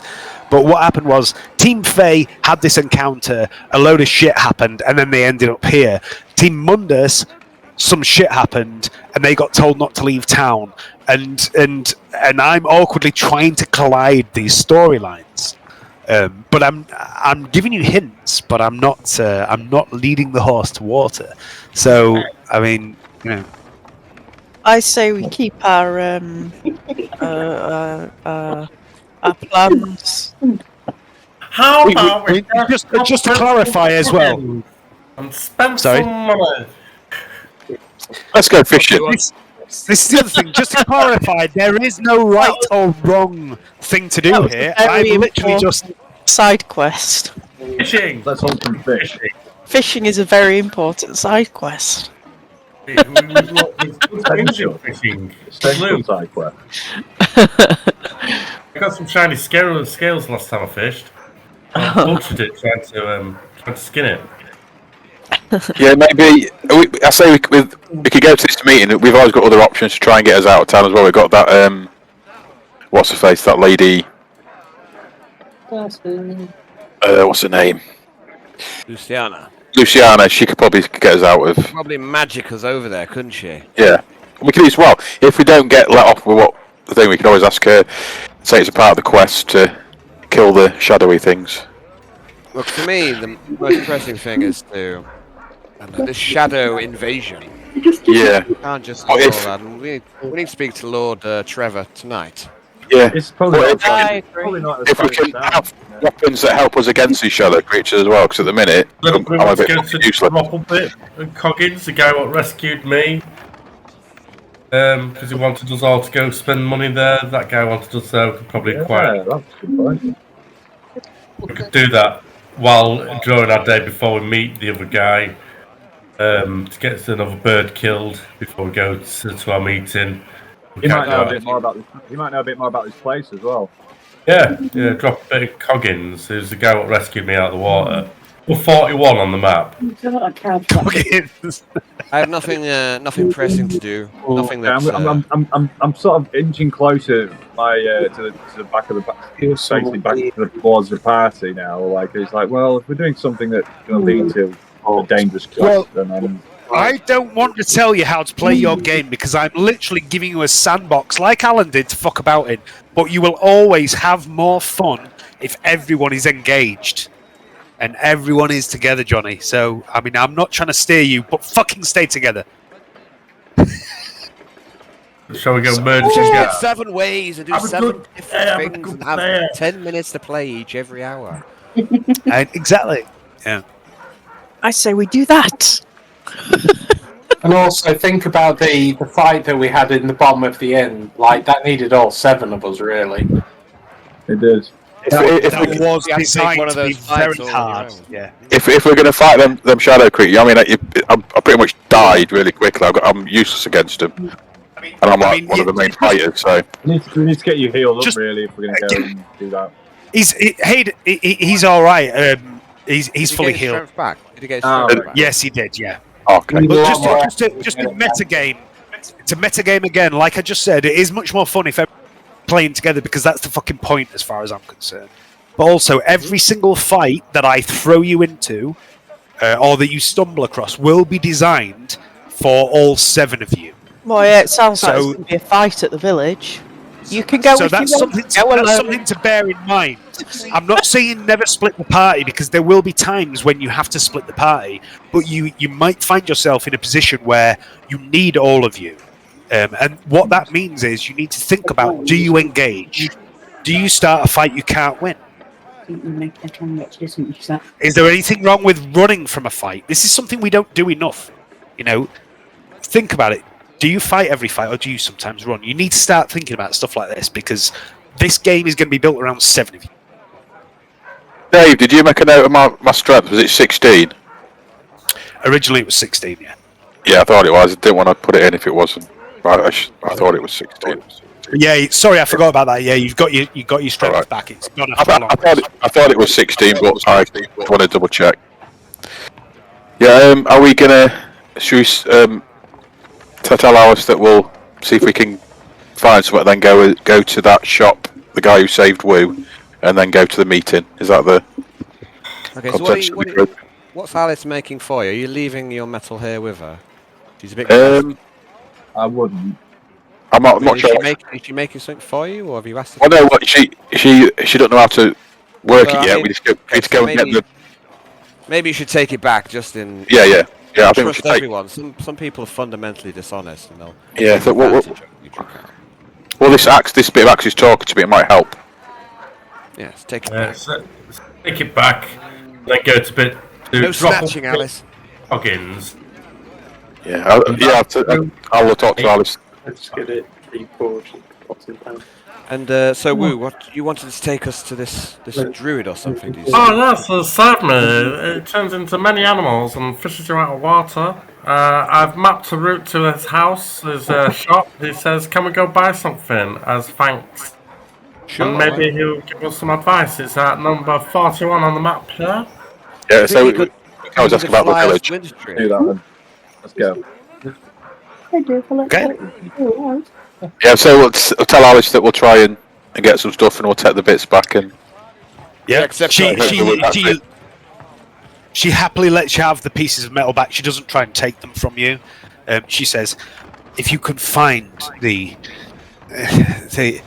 my father's notes or instructions on how to work star metal, it would be invaluable to me, and I would be forever in your debt."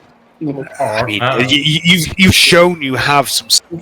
I would be more than willing to work that for you for nothing, and I would be forever in your debt. So please, there's no willing to help each other anymore. Good. Okay, yeah, we'll head to that with the shop then with the guy who rescued Wu. Okay. Okay, so you're heading to Droppelbit and Chodrig's Alchemical Solutions. Yeah. And you've been here before as a group, but when you arrived here before, quite simple-looking shop from the front. That when you pushed the door open was just racks and racks and racks of shelves with various unguents and potions and ooze in jars. With a very strange smell. It's like Body Shop. Do you remember Body Shop? It smells a bit like that. Oh yeah. It makes me feel sick. Yeah, it was like that. But there was this obnoxious gnome behind the counter who just wouldn't budge on his prices. But Wu has since encountered this very kindly human who was like, "Please come and spend some money if you want to thank me." And as soon as you push the door open to the shop, there is again this gnome, like leaning on the counter, and he looks at you, and you can see this predatory glint in his eyes. But there's a couple of other people here too. And behind the gnome there is this human, and Wu, you recognise him straight away. He's got quite long dark hair. He's wearing a lot of leathers and furs, and he's putting a few bottles onto shelves at the very back. And sitting on the counter next to the gnome is this young elven girl, who's swinging her legs and looking very bored. And on her shoulder there is a squirrel. Met her earlier, didn't we? You did very briefly, yeah.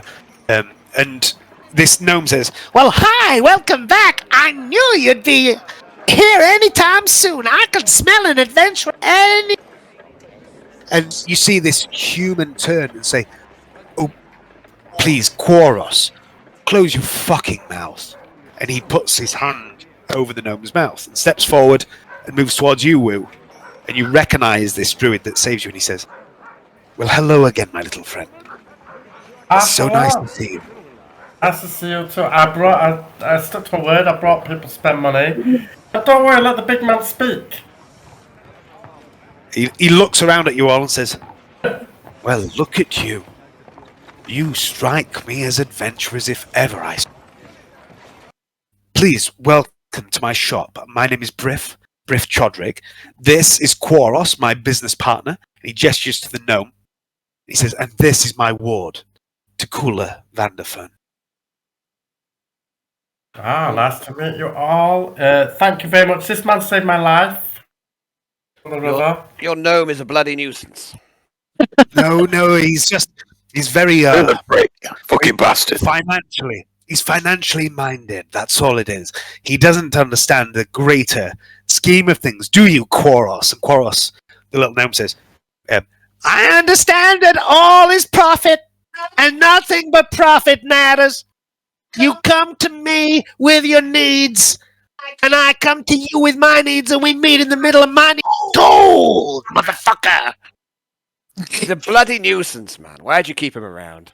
Well, he's just very good at making deals. Quaros, maybe you should take your break. And Quaros, the little gnome, says, "Take my break. Whenever someone of importance comes into the shop, it's take a break, Quaros. Get the fuck out of here. I mean, we only used all your gold to fund the shop, but sure, fuck off, Quaros. Get out of here." And he fucks off into the... Still complaining as Briff closes the door. Briff. Any bastard. Briff stands there, takes a deep breath and says, You must have "The things we do to..." "No, I have no patience at all. All I have is time." So, and he turns to you again, Wu, and says, "Your little friend here fell out of the sky yesterday. I offered him help, and he said he would bring you to me to pay him back. So, I mean," and he gestures at the shelves, and there's potions and jars and all sorts of stuff on the shelf. Says, "If you want to buy something, please buy something. It all goes to a good cause, but don't feel like, you have to.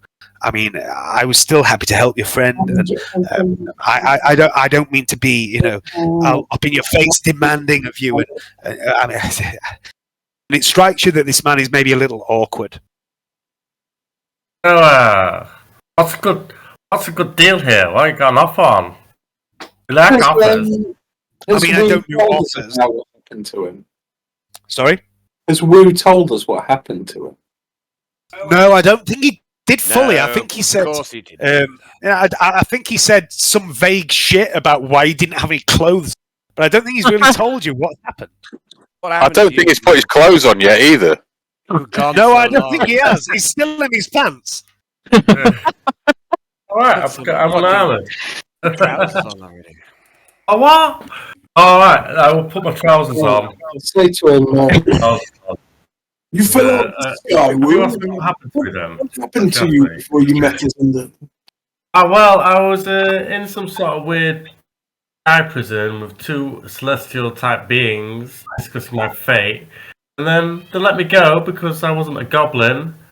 And they just left me plummeting into the sky above the river. And good enough, my friend here fished me out. Took me to safety.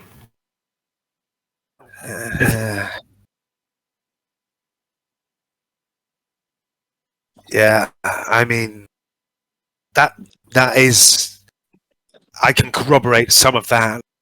I was on the lake doing my monthly cleanup, and I just saw him fall out of nowhere. It was like a tear in the sky, and he fell.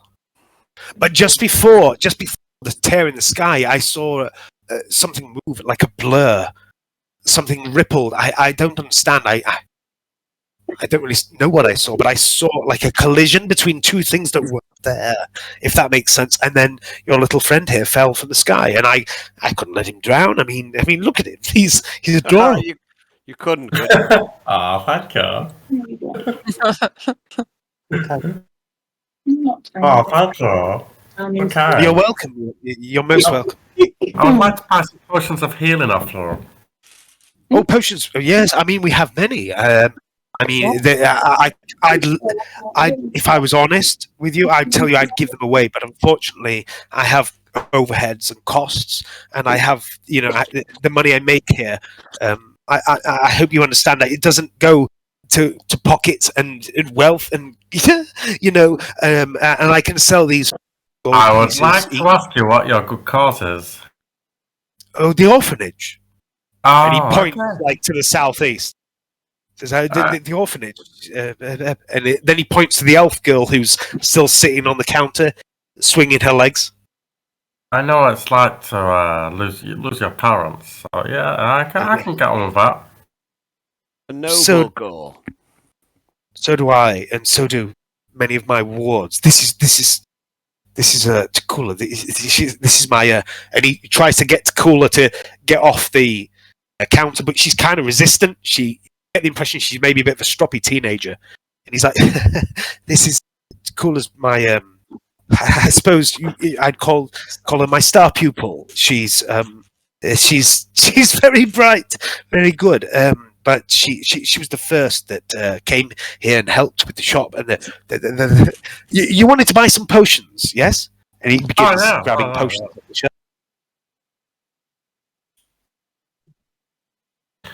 Do you have a potion list you need to buy from? Okay, there is a potion list somewhere. Because otherwise, I want to get some stuff. Help this guy out with the orphanage, and also ask him if there's anything else we could do for the orphanage as well. Okay, so what he says to you is he has. God damn it! Where's that gone? It was in my other game, and I fucking lost it. Right, so he has the potions of healing, which he offers to you at 40 gold pieces. Which you all know is cheap. You would all instantly recognise that as cheap. Oh yeah. He also. 40 gold each. That's a good deal. Oh. I think we've even got. That's the basic. You maybe don't. I don't know what the state of your loot lists are and your inventories are. I don't keep micromanagement of that.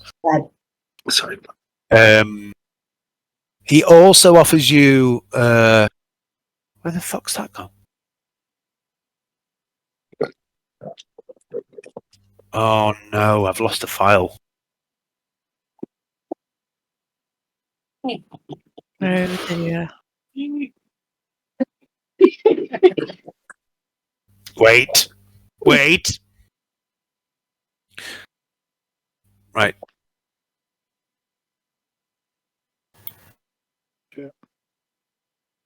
Okay, he also has 3 other potions that he offers.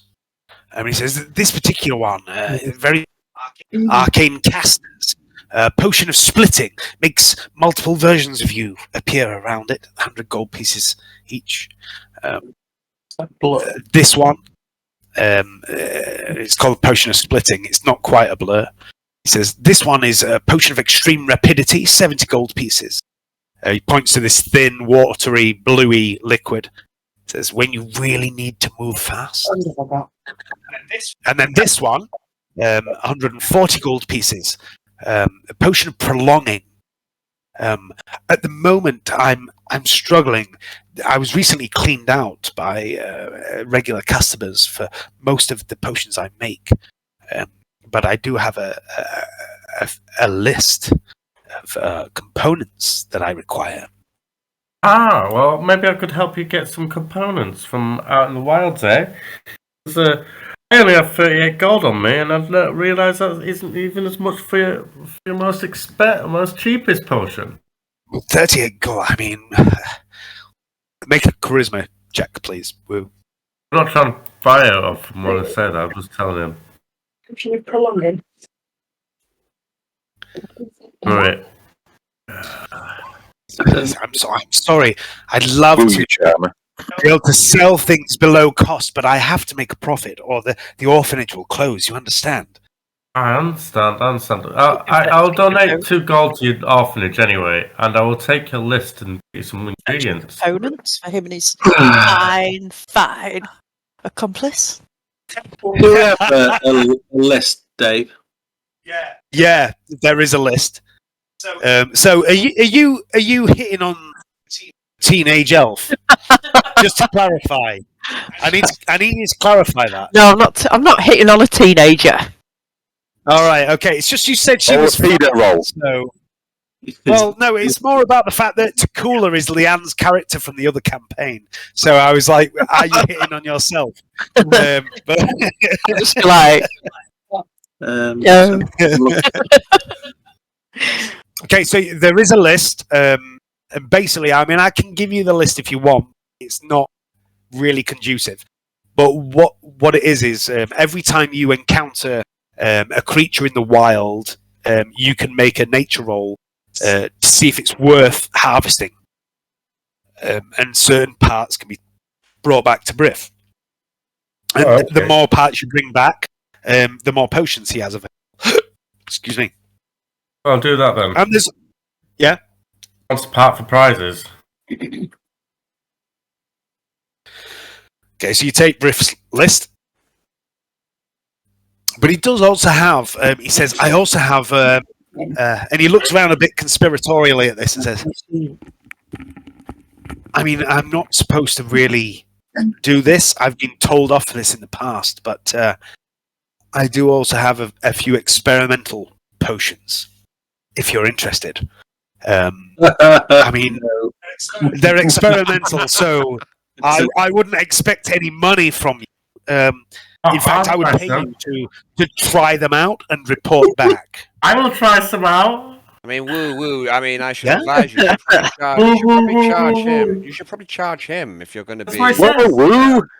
Whoa! You should probably charge him if you're going to be like, a medical experiment. Rather I mean, no. I mean, no. I mean, look here. Let's be honest. Like, I mean, I used to be an adventurer like you until I took an arrow to the. but the point of my experimental potions is I'm trying to better my position here. The people I help, the people I serve, and people like yourselves. And I can't do that without experimentation and research. So I have a little deal. If you would like to sign up for the experimental program, I would love to. It's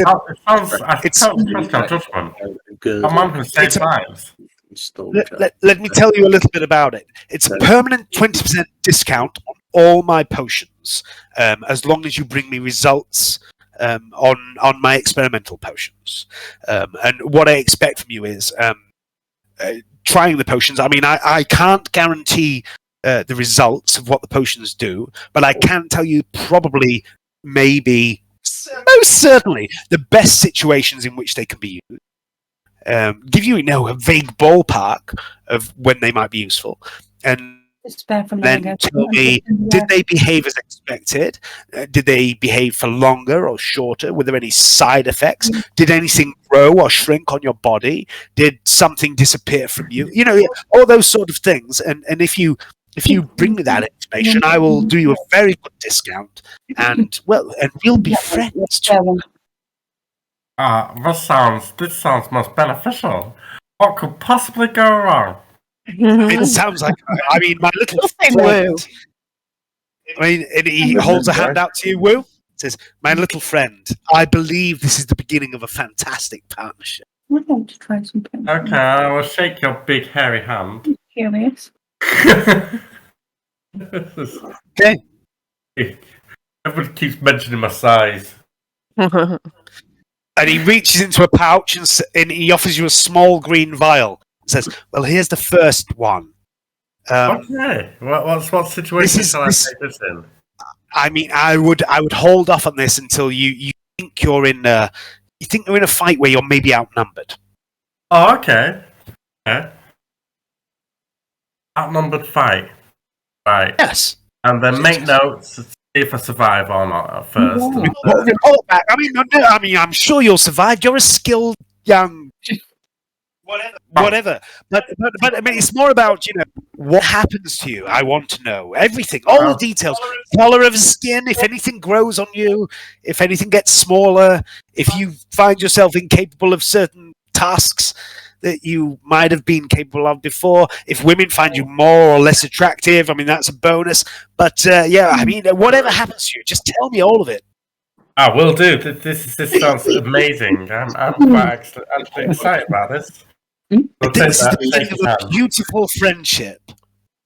And I've become a test guinea pig for the alchemist. I mean, anyone else interested in an experimental potion? No, go on. I'll live a little. Yeah, okay. And he looks you up and down and says, he notices the bow on your back, Voldron. He says, you're something of an archer, yes? I dabble. Okay, well, just let me make a note. Says, well, what about this? And he gives you a blue potion. He says, try this. What, right now, or? No. When you're good with the bow, so when you want your bow to be better, maybe. What, like when that possibly? Oh no! Please leave Quaros alone. I mean, he's joking. He's a bit of a quiet taste, but he's a good gnome to know. He's a good gnome to know. No. I'm sorry. I'm getting tangled up in common.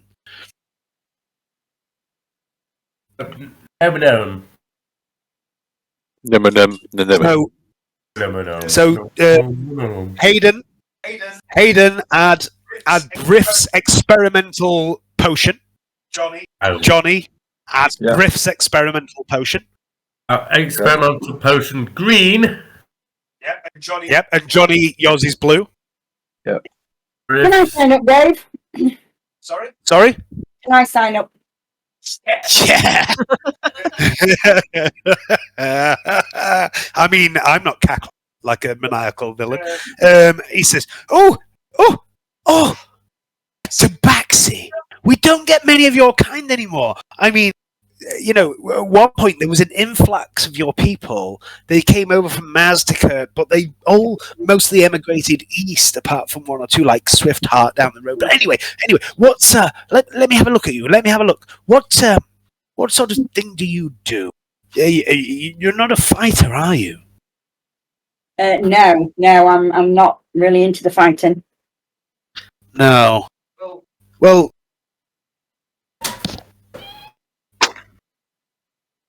everyone make a perception check, please.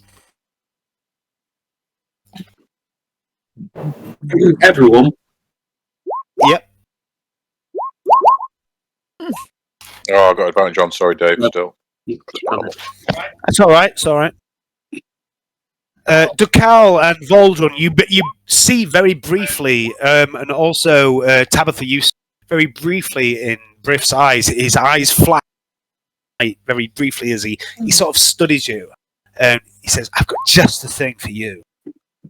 He pulls out this, and Darwin, you see it too, and he hands you this potion, this purple potion, and it seems to roil and twist like there's something alive in it. It says, "Don't let that fool you. It's not going to hurt you. It's not going to get your guts or anything like that." This is something I've been working on for a long time. It lets you assume the form of others. Nice.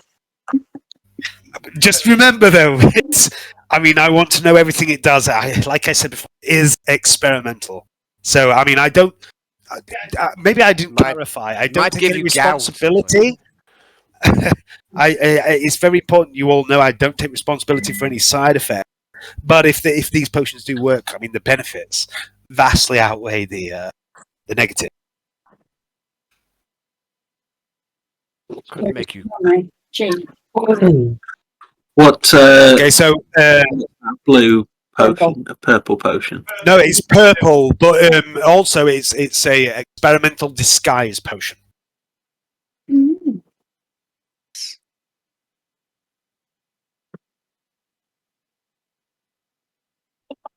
Anyone else want to be a guinea pig? I mean, this is fantastic. There's not enough non-affiliated adventurers these days. You know, nobody wants to take a risk. I mean, life's built on risks, isn't it? You know, Yes. you can't just spend your whole life being a boring person that does what they're told. It's so wonderful to meet you all and see. There's so no room for caution in the life lived to the fullest. Exactly. You strike me as the sort of person that I could get on with, Mr. Oh, my name is Darwin. I'm a budding alchemist myself. I noticed you mentioned that you were having trouble with your stock. Well, I'd be happy to help you make some things in return for a little knowledge on what goes into what. You want my help?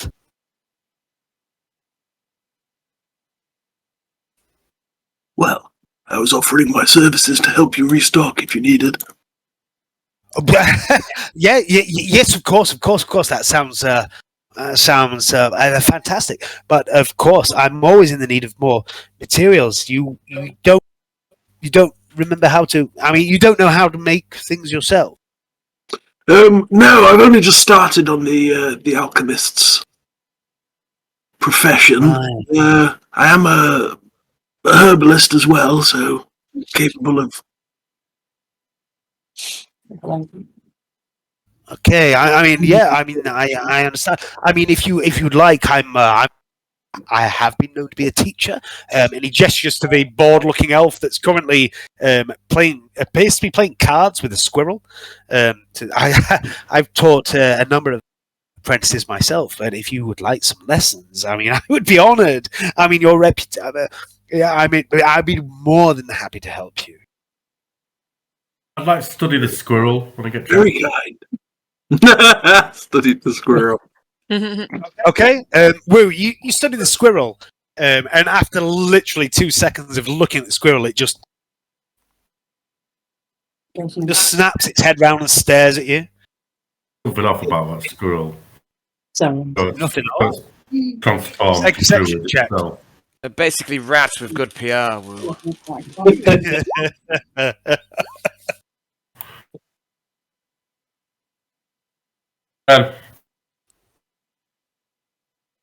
Yeah, I mean, it's a squirrel. It looks quite frisky, quite friendly. You see, it seems to be very good friends with this young elf girl. Poker face. Other than that, it looks like a squirrel. I've never seen a squirrel play cards before. Tell me, Briff, is it just alchemicals that you sell here, or do you sell other things, like spell components, perchance? I mean, I don't go out of my way to sell spell components, but sometimes I do have some. People often bring me carcasses of certain rare beasts, and I butcher them, and I use what I need, and what I don't need I tend to sell on to other people. So, you know, sometimes I do have such things. Why, is there something you're after? Yes, I seek some parchment of holy text. I mean, I can probably get some from the cathedral, but perhaps you have some here. Oh, I'm afraid no. I don't sell anything like that. But I mean, I know a man who does. Oh yes. Yeah, I mean, he doesn't live around here anymore. He lives in a village 4 or 5 days. A priest of Chantier. His name's. Wait, I've forgotten his name. His name's Father Lachelle. Father Lachelle. Yeah, but I mean, also, Helm's Hold isn't far from here if you're looking for religious stuff.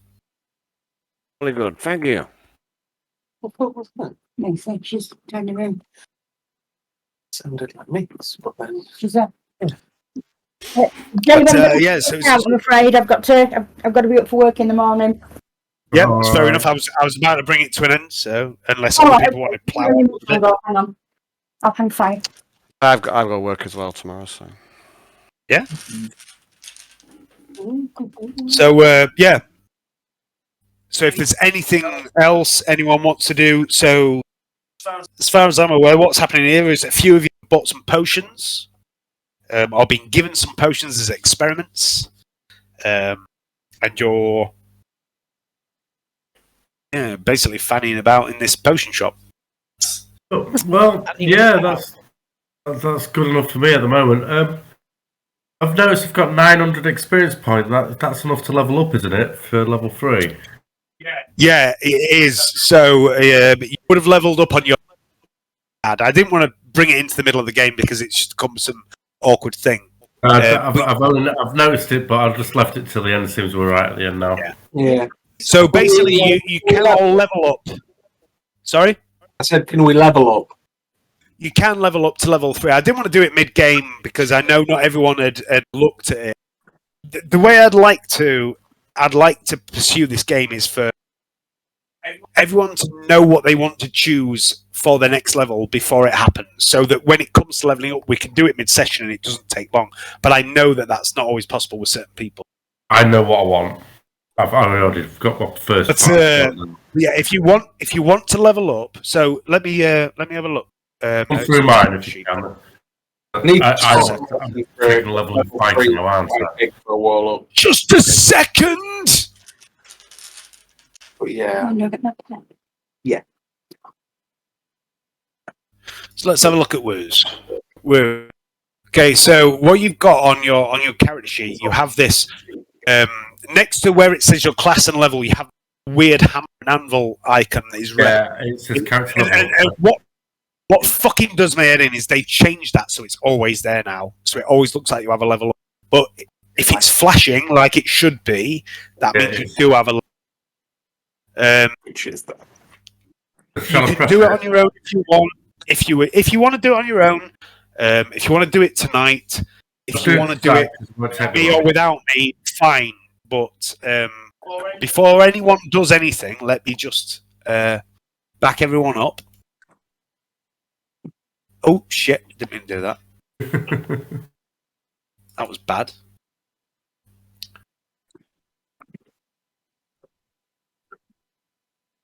Oh god, where's that gone? This happened last time I tried to down. I've seen it flashing at the start, so I just checked out the character advancement per level because the next one's after that 2,700. Yeah, so just hang on before anyone levels up. I'm going to press it. Wait. I've held off this long. Wait.